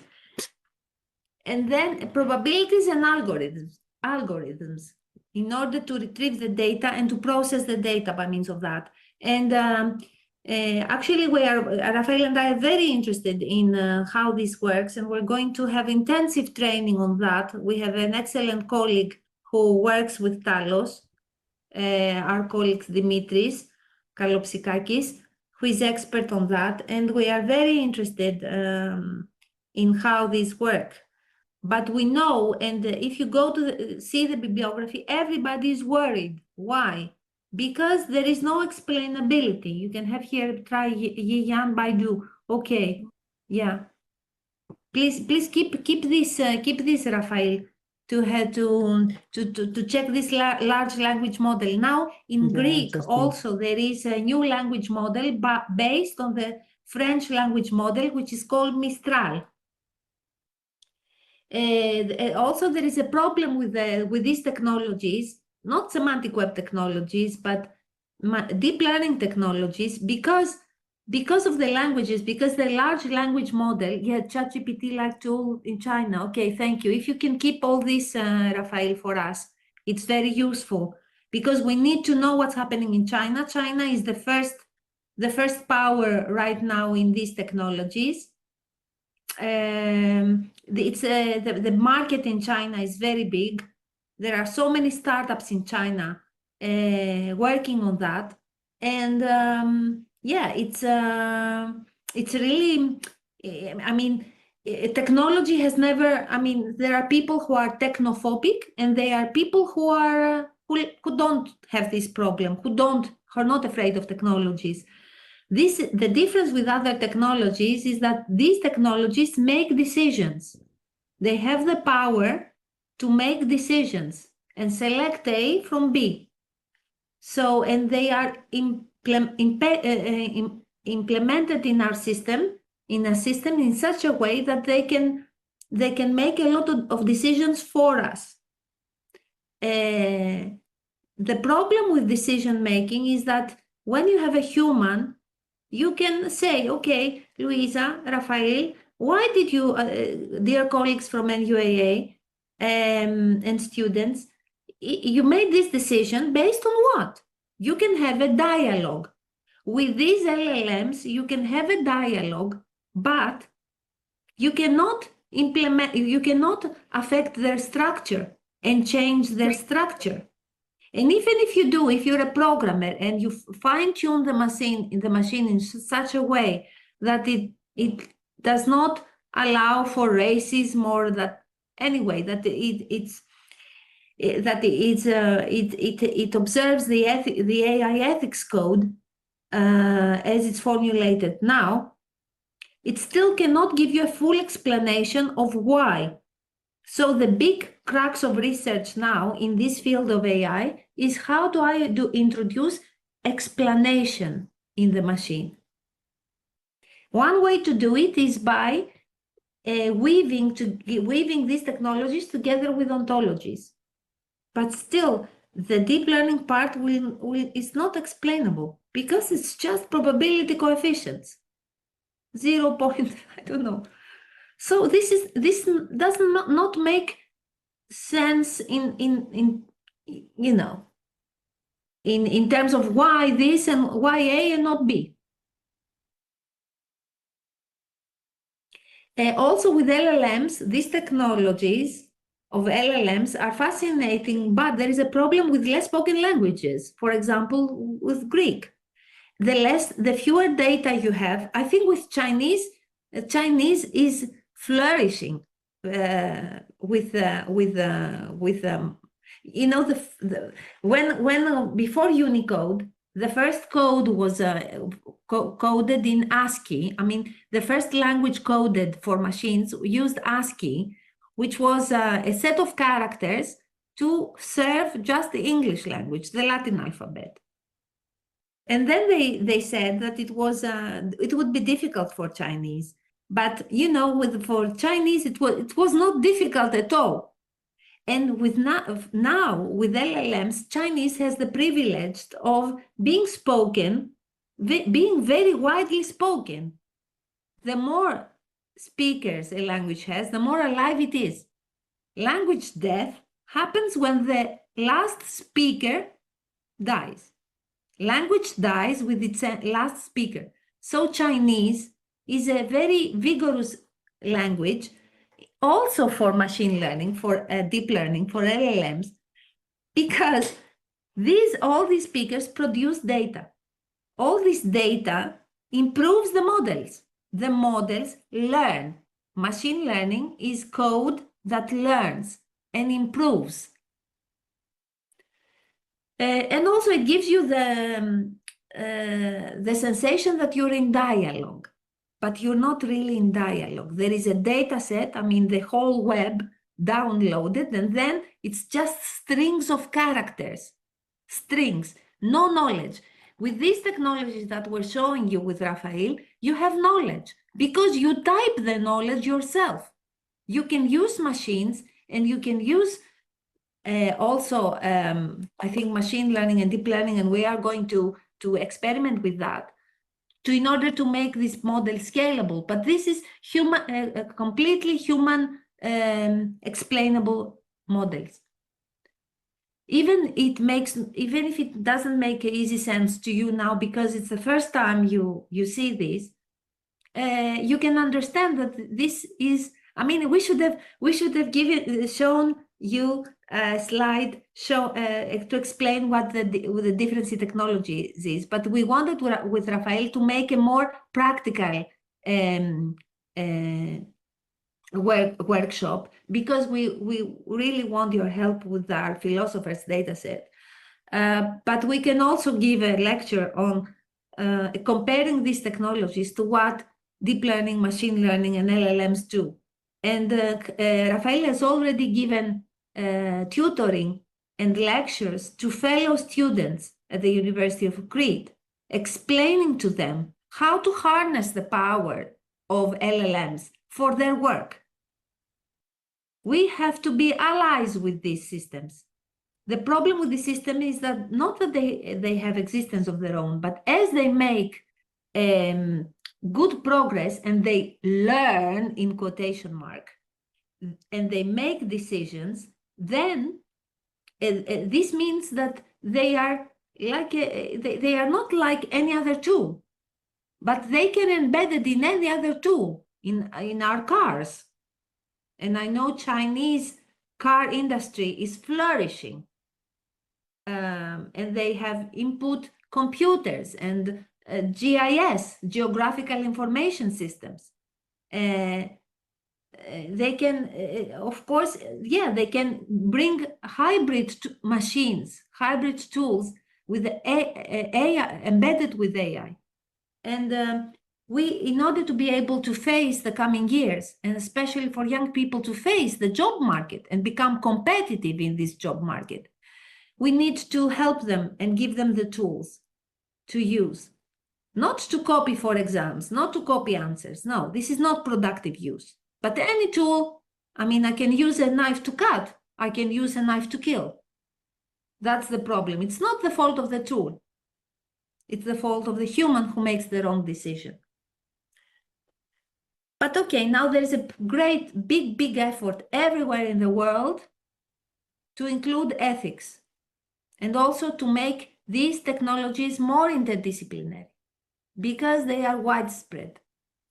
They have pervaded every industry and every way of life and way of working. So let's come back to our data set and to our queries. As soon as we leave this session, I'm going to send you the TEDI, and you can download TEDI and install. I hope all of you are PC users, not Mac users, because if you are Mac users, please say so. I hope you're not, because it takes a little bit of time to for Christoph to create a TEDI for Mac, a TEDI version for Mac. Are there any Mac users? Macintosh. Yeah, I will am translate too. this into. You are, but no, you have it, and Luisa has it. I hope all the others are. Yeah, we should be informed that on time because it will be difficult for Christoph to. Are there Sorry, any what's the Mac message? users? Are there any Mac users? Because we have to know on time and say to Christoph to. Yeah, and even it took him a week last time, but now for Rafael, because Rafael has Mac. That's the problem. The problem of interoperability. Now the EU is spending a lot of money in order to make sockets interoperable, you know, and it's very because humans have the tendency, okay, to create different things, but interoperability of systems is very important. There's a message. Yeah, I'm translating the information into Chinese, and I'm inquiring if anyone is using the Apple computers. Yeah, you're welcome. No one is using. I think there are someone. Yeah. There are some. Wow. We'll see how to deal with that. Yeah, but maybe they have more than one computer, more than one laptop. Then it is not a problem. Yeah. The TEDI version you're going to get after this session closes is going to be for PC. We're going to see how to deal with Mac. And I don't know if there are other operating systems because these are not the only one, but okay, for the time being, you have TEDI works better with PC and even with the colors. I think Mac, your Macs, Rafael and Luisa and Rafael, maybe you don't get the same colors, but anyway, I have prepared 5 or 6 queries and you will get them together with the whole PowerPoint. But the most important thing is to do 1 or 2. So this is the ambition for today. And maybe another day we can have a follow-up and we can do more. Also with more data. So I'm giving you here step 5. Please go to SPARQLer. Please go to the free endpoint. I'm sure Baidupedia has a SPARQL endpoint somewhere. If you discover it, send it to us. Yeah, I will try. Yeah.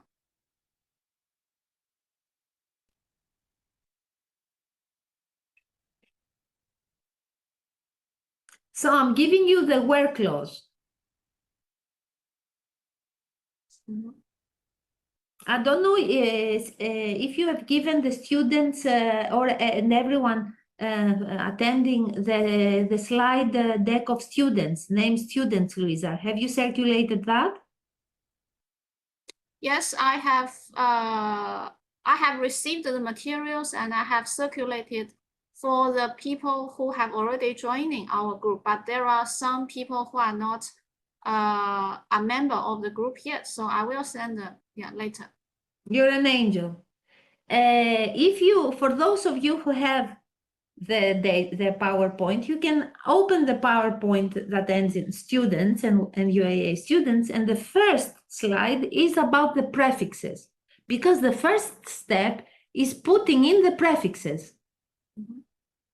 Or maybe I can send it right now. I mean, if you have the time, yeah. If you have the time, yeah. Oh, fantastic. You're welcome.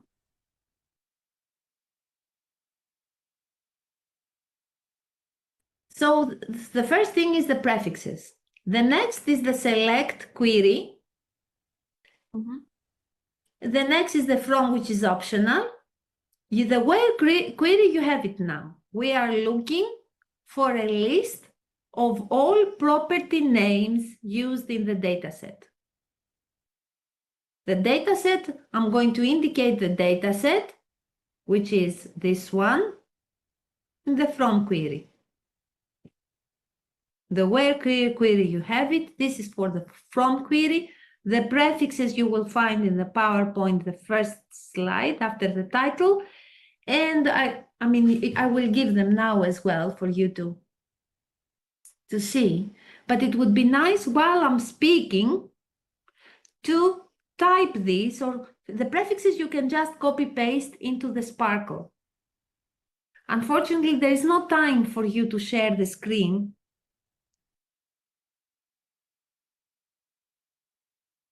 It would be lovely if we had an extended workshop.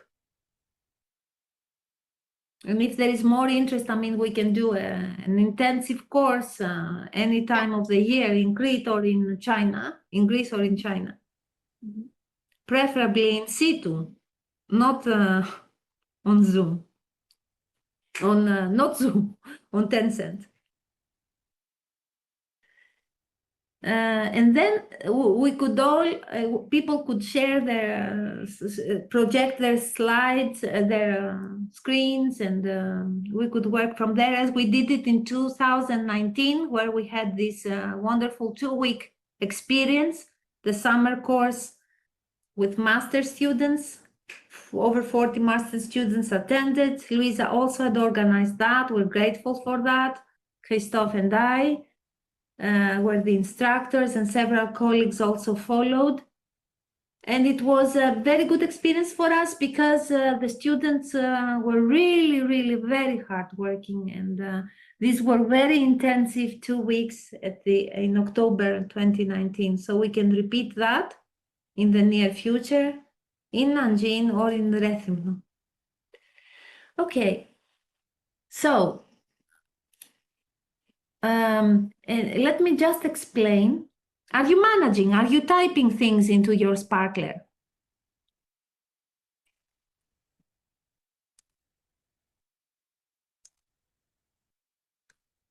Baidupedia uses copyright. I saw there is a messages are flashing.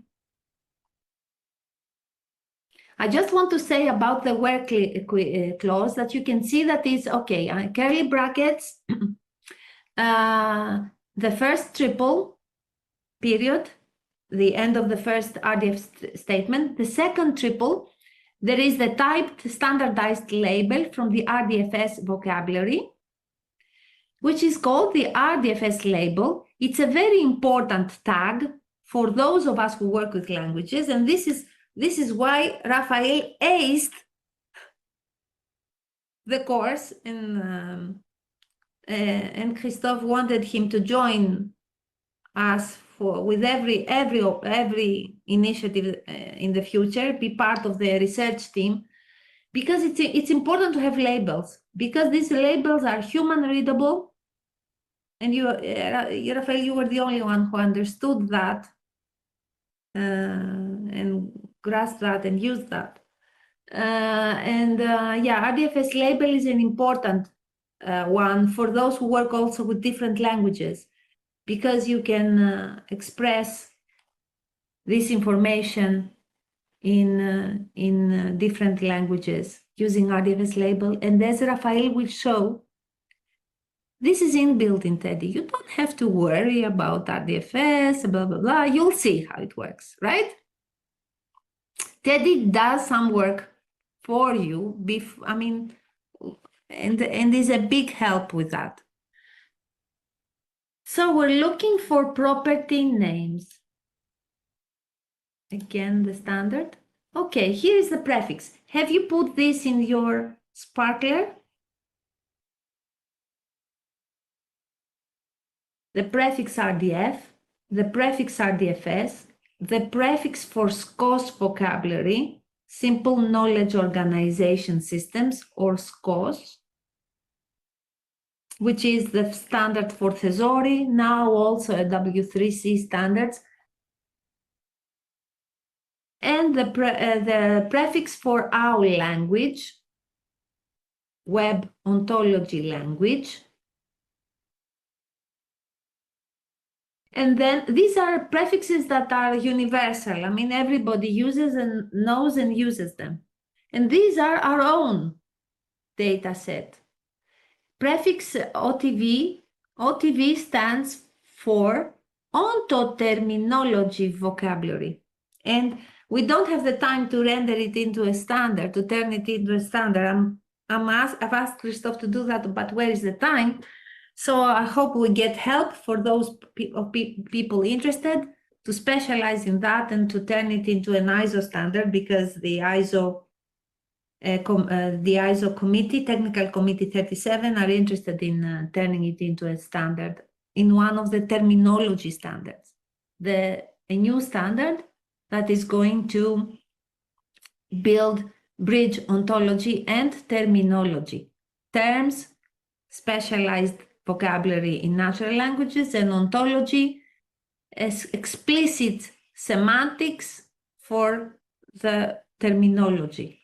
So OTV is the vocabulary that links TEDI with Protégé. Protégé is the ontology editor that everybody uses from Stanford. It was first used in order to ontologize, to give semantics for machines to everything in biology. These biological sciences have turned everything into linked open data, and they are progressed. But human sciences and social sciences are not progressed. If you use TEDI, TEDI will automatically export using OTV. Rafael is going to show that. And the prefix KEL for KELKIP, it's just a prefix to show, okay, this is our data. These are tags for our own data, linked with the tags from the standardized vocabularies. Is it clear? I hope it is. Have you put everything, all of these prefixes in the sparkler? I need your feedback on that, because I don't want to go on unless, I mean, people can share their screens, but okay, we have 35 minutes and maybe it will be more productive not to. Yeah, But I have already told them to locate the information on slide number 75. Yeah, I think it's not a problem. Yeah, but it's also for the students, it's the second one. For in there is a student. Okay, did you get to the students?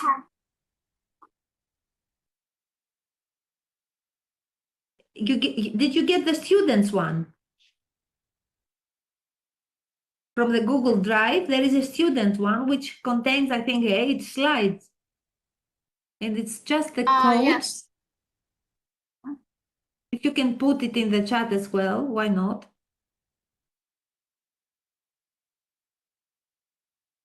Okay.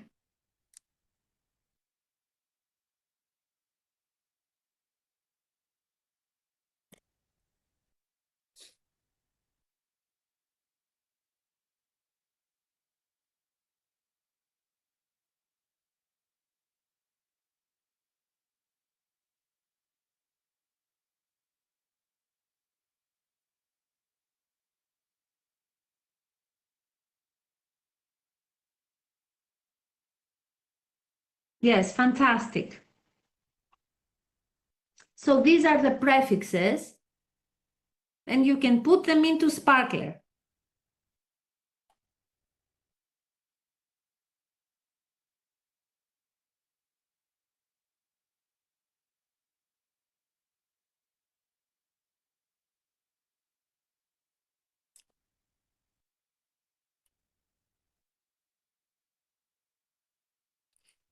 And I need your feedback to make sure that you've all done that step.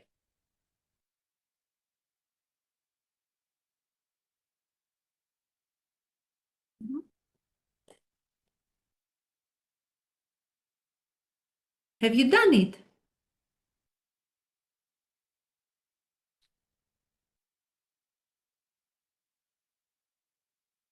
我们大家可以知道的同学或者是老师可以分享一下你的这个屏幕。I have already invited them to share their screens. Yeah, if they got Okay. So, but we cannot all share at the same time, right? So I have to stop. Never mind. Yeah, or maybe they can like have a screenshot and then paste it in the chat box. Yeah. Oh, fantastic. That's a great idea. Thank you for suggesting it. You're welcome.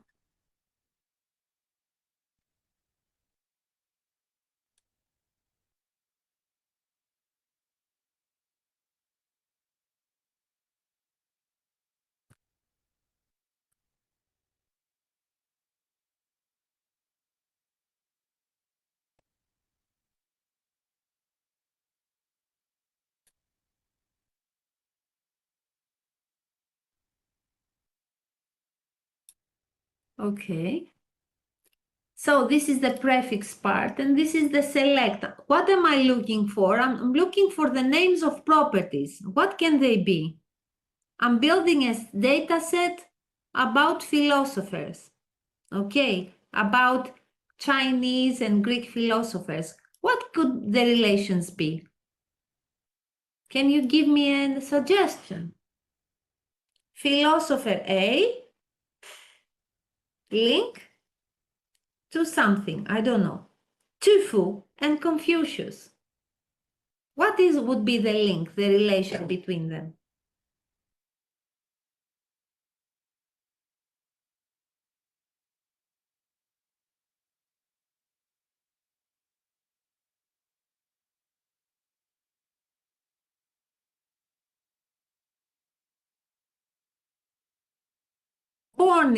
Born at, I don't know how to express. I mean, it doesn't matter how, if I say born in or born at. The knowledge is there, huh? What I mean to say, the semantics is there. So I want to connect Confucius with his birthplace, or with his birth date, or with a student. So I want to retrieve all these relations, okay? It looks much more difficult than it is, because it's the beginning. So I'm searching for the property names. So I hope you select distinct property name. It's good to write like this, using this kind of dash to create, because okay, to create a link between the two words, because computers do not read the words as we do, and they do not read spaces as we do. They have a different ways to process information.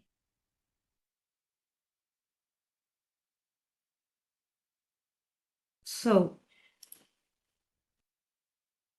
yeah, and then use the from clause to specify the source RDF data located at this URL or URI or IRI. It's the same, basically the same thing. So you have to say from. You've done that, I hope.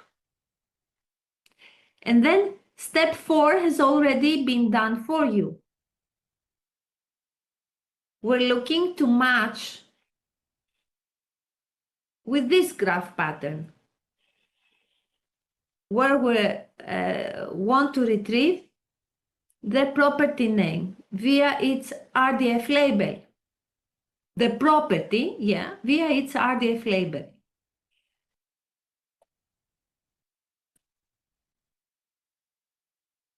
But you will say, okay, property and property name is not the same thing. Oh, it depends. If you're using different languages, Chinese and, oh, the knowledge is the same, but the words to express this knowledge differ from language to language. I mean, natural language. Okay, and then you can use ordered by property name in order to retrieve the data in an ordered sequence. And this is what it looks like in your SPARQL. I got a screenshot, but it's a little bit too small for me, so I could not really. I don't know. Are you there? Do you see the same thing as what I picture what I project in this slide?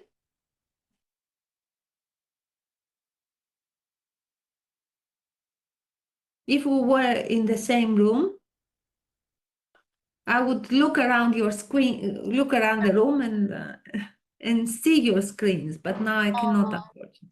刘晓老师，要不您稍微说两句吧，就是你刚刚提交的那个图片。Yeah, Okay. I'm sorry, I'm driving right now. I will send the screenshot. Be later. careful. Okay. Be careful. Okay, I will send you the screenshot in about 3 or 5 minutes. Okay. Thank you so much for your interest in attending this. Be careful. Okay, thank you.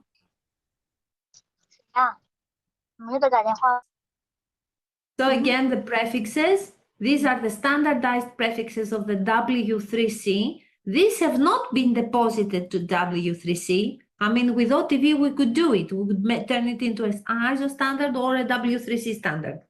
But I think because we work with ISO, maybe it would be simpler to create it into an ISO standard. And this will be the work in the next maybe 5 years. I don't know. I have to fit it in. And please give a hand if you are fascinated by TEDI. I hope you will be, because TEDI exports automatically in OTV. You put the data, it's not done via magic, it's done after understanding how TEDI works. And Rafael, who is expert in TEDI, will help you do that. And then the prefix of your own data set, which you've deposited somewhere. And then the select property, the select query, part of the query, select distinct, the different ones from the data set, and the where pattern, and the modifier ordered by property name. And then you click on the button and you get the following results, and you can get different formats, as I've explained before. My favorites are text and the HTML because they are more easy. They're easier to read by humans.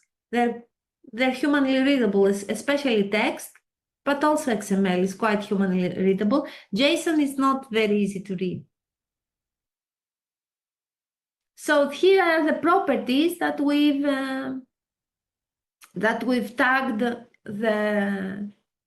the object and subject, that we've linked the subject and objects of our triples with.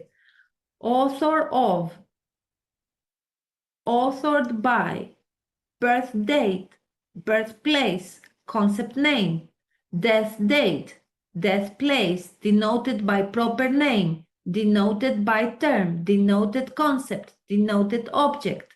Some of them are inbuilt in OTV, in the OTV vocabulary.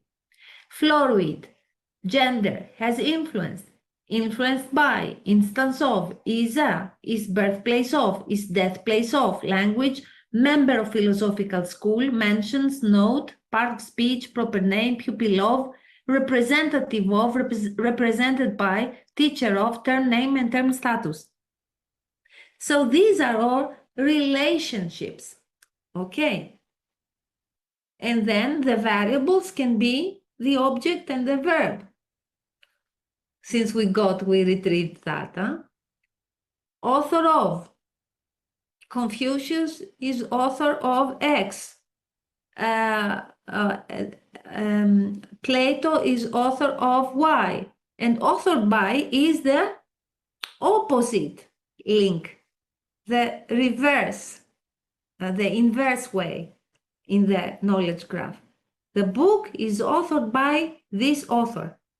And we can build hierarchies starting from person and book, and then instantiating this person.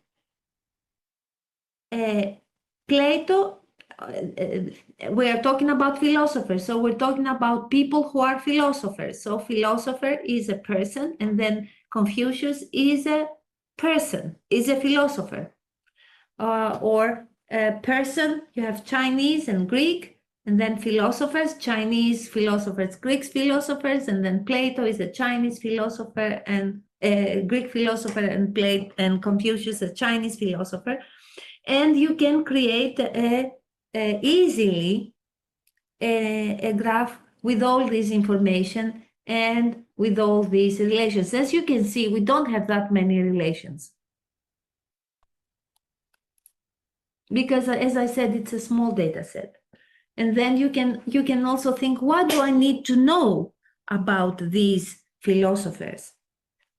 Their places of birth, their places of death. We are going to look at a similar query later on.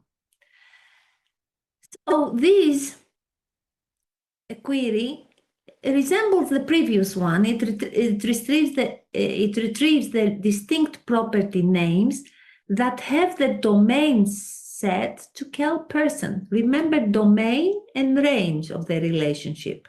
So we need only the relationships whose domain is a person. Everything that links person to something, okay? And the philosophy is the same. The structure of the query, prefix, select, and I've given you the variable. The from is the same, and the where clause differs from the previous one. So this is what it looks like in SPARQL.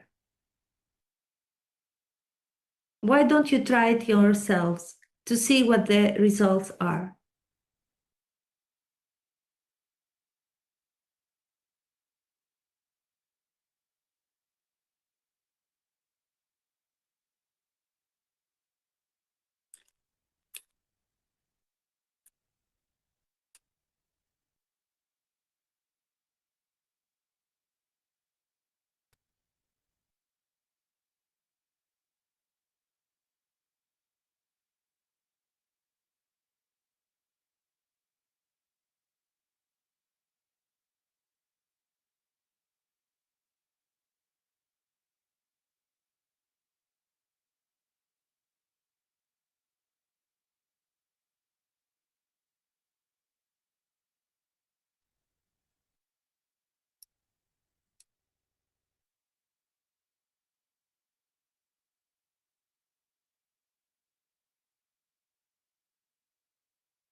Please let me know how you're doing.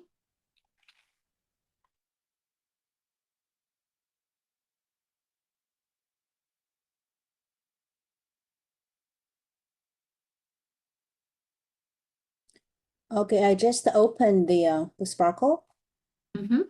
and so could you repeat what shall we do with it? What should I input? You should input first the prefixes, and you have them in Okay. the chat. The first Okay. part is the prefix. Mhm. So just pick one of them. There are different prefixes. There's RDF, there's SCOS. We just choose one of them. Excellent question. Thank you for this question. You put all of them. All of them, okay? You don't choose. You put all of them. Usually you have multiple prefixes because you have used, usually, for example, these 4 prefixes, RDF, RDFS, SCOS, and DAO, they're standard. Okay. Everybody uses them when they're building data sets. Okay, just give me a This is sec. the point. And they're called standards because they are, they are fundamental, the building blocks of of these graphs. And Okay. then you also put prefix OTV because OTV is it's the output of TEDI. It's the vocabulary that TEDI uses in order to link to the linked open data cloud. And then the prefix KEL for KELKIP, for our own data. So the first 4 you always use. The 5th OTV is for TEDI. When you use TEDI, you use this prefix to retrieve data built with TEDI. And the prefix KEL is the specific specific data set of ancient Greek and Chinese philosophers. Because, okay, with TEDI you can build several data sets. And we have done that. We've built different data sets, including the data set of a colleague who now works at the University of Peking, Peking University, who built a data set of ancient of Chinese vases of the Ming and Qing dynasties. He used also Protégé, mostly Protégé, not so much TEDI, because TEDI was in development then, and it was much more difficult to use. But now, after so many years of using it. I mean, Christoph started creating TEDI in 2016. Now it's, I think it's much more usable because there is guidance on how to do things. And then after you put the prefixes, you put select clause. So the select clause, you put select distinct to say the different ones, and then the variable. As you see it, variable starts with a question mark. So it's the part of the triple that you're looking for. The part of the triple that you're looking for is distinct property names. Property name. Okay. And then the from clause is to retrieve the data from the dataset that I've deposited in GitHub for you to access. And this is the HTTPS issued by GitHub. GitHub is another useful, maybe we can, I mean, if you're interested, GitHub, I mean, it allows you also to build your own web page. It's not very, very easy, but not very difficult, and you don't pay anything. It's free of charge. Okay, I just copied everything and pasted in the. Okay. So what did box. you get? Did you get this? Do I have to choose anything from the output? So as output, there is Yes. GS, Bravo. and then there's different form of files. Yeah. So just The choose best, one of them. the best thing is to choose text or Okay. HTML. But I would encourage you to test everything. Okay. One part of doing digital humanities is being good at testing, because this is what computer scientists do. And we don't do testing so much in the social sciences and the humanities. We I'll don't try experiment. Yeah. This is the JSON you've put. Yeah, this is the JSON. I don't prefer JSON because it's not as human readable. I mean, I cannot read JSON. It's not reader friendly. It's less reader friendly than XML and than text. I choose text and clicked get results, but I get the results. It says SPARQL query empty query string. What what is do you have this query? Maybe you forgot the from. Did you forget the from? But I copied the whole slide. It should be fine. Yeah, sometimes when you copy, you enter characters, and also maybe it's not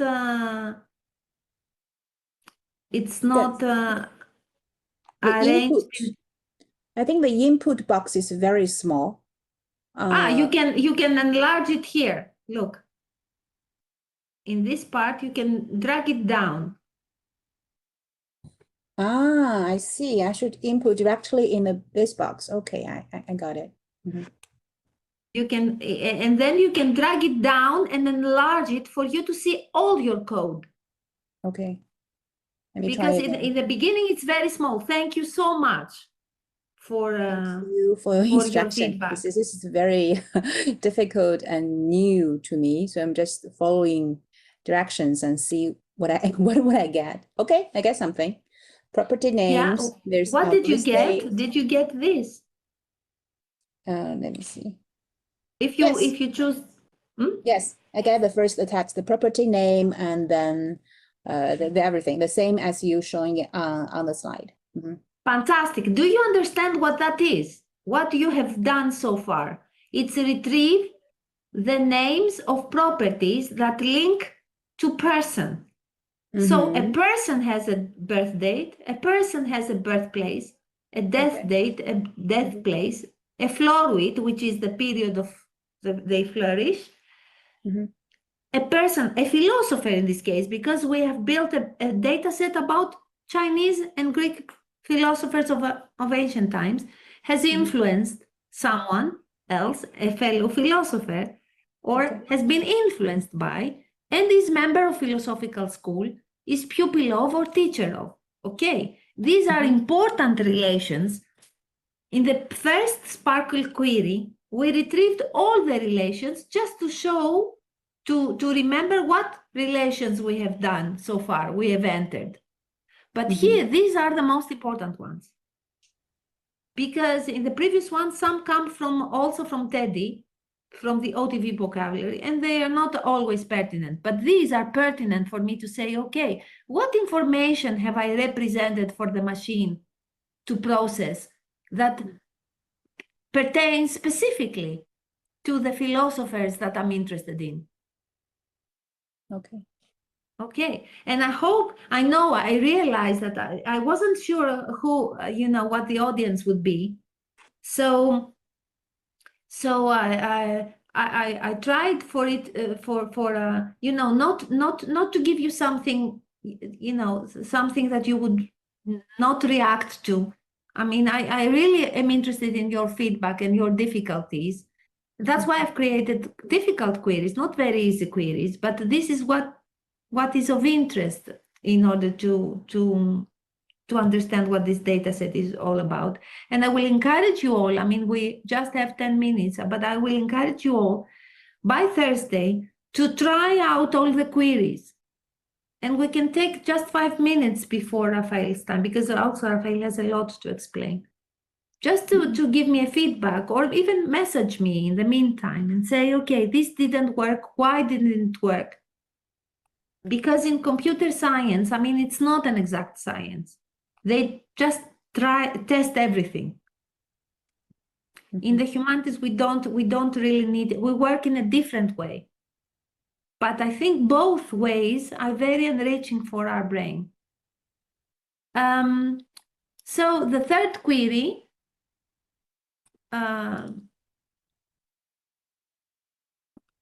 sorry, I will just explain what the other queries are, and I will let you try them out on your own.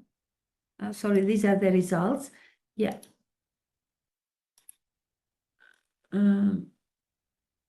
Yeah, here, for example, I'm explaining the where clause. This is the second query. And how the where clause triples are built.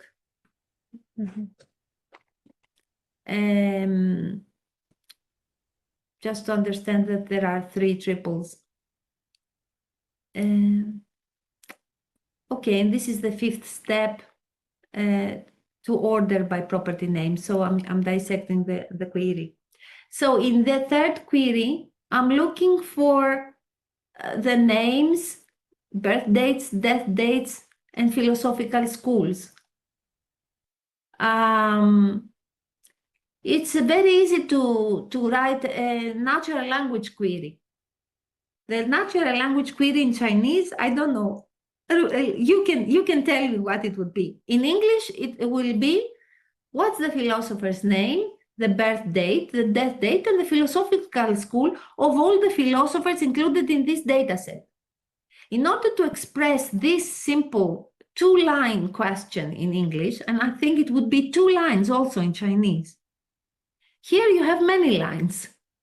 Okay, you have again the prefixes, you have the select clause, you have the from, you have the where clause, the optional, and the ordered by.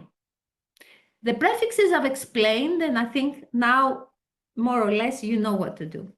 The select I want you to create, the from I give you, the where also I'm just telling you here that it has a first triple and a second triple, but I'm missing in these slides the 2 triples need to be built by you.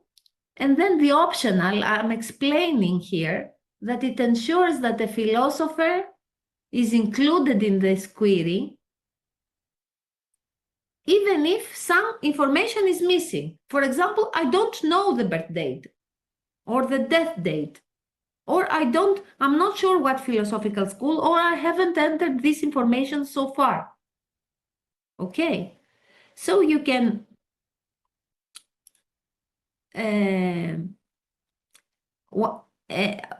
one important thing to know about the first triple is that I'm looking for an individual that is a KELKIP Greek philosopher, okay?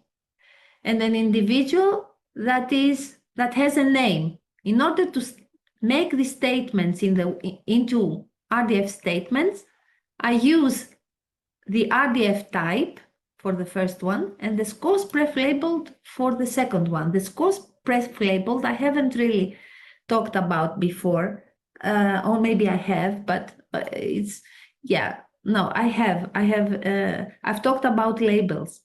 Maybe I haven't talked about scores. The scores pref-label property makes it possible to assign a preferred lexical label to a resource, and I always use that. And the optional, I've explained what it means.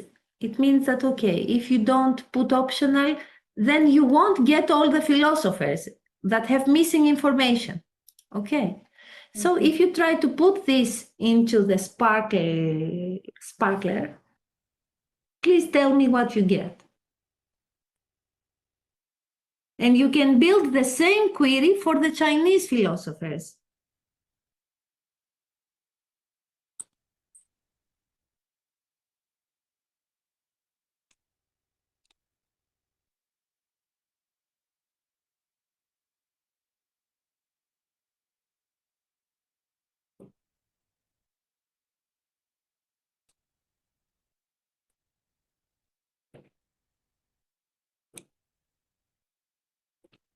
Just make sure you put all the prefixes, because here it doesn't show everything.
Are you managing? I'm trying.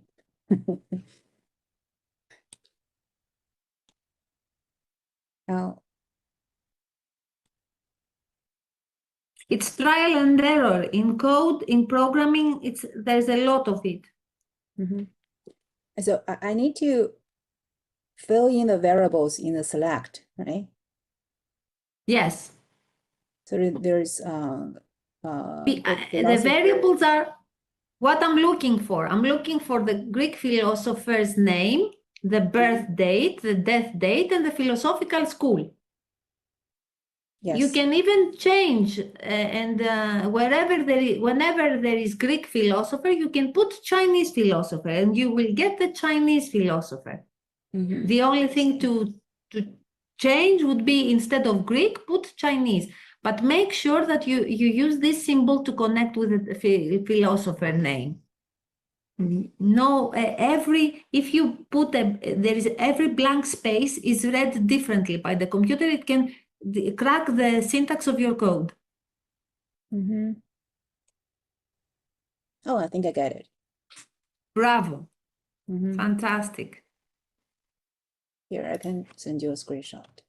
Fantastic. And here are as you can see, here are the results in the text format, and the names of the Greek philosophers, the birth dates and the death dates, and the philosophical schools. But you see, I have not entered information there is information missing, either because, no, I'm not lazy, but okay, maybe I didn't have time to do it. But as you know, people who work with antiquity, you know that sometimes you have a name, but you have lots of missing information, missing facts. I cannot represent the facts that I don't know about. The same for Chinese philosophers. There will be missing information. So I will invite you all to try out the very same SPARQL, but substitute Greek for Chinese and see what the results are. You can do this on your own, because the next query is not exactly the same. It's a slightly different one. I mean, even if you substitute Chinese for Greek here, you won't have the same. It's not the same. Query 4 is not the same with query 5. Here I'm looking for Chinese philosopher name, birth date, death date, and philosophical school, but I'm querying with proper names, okay? So what would be the select clause? The select clause will include all these variables. What am I looking for? When I first started SPARQL, this was one of the hardest things to, and at the same time easiest. I had to think of the question in natural language and then put a question mark for variable and then put the variable's name. But you have to express it in a computer understandable syntax. Chinese philosopher name, birth date, death date, philosophical school. Okay. And this is what it looks like in the SPARQLer. And you should be getting these results.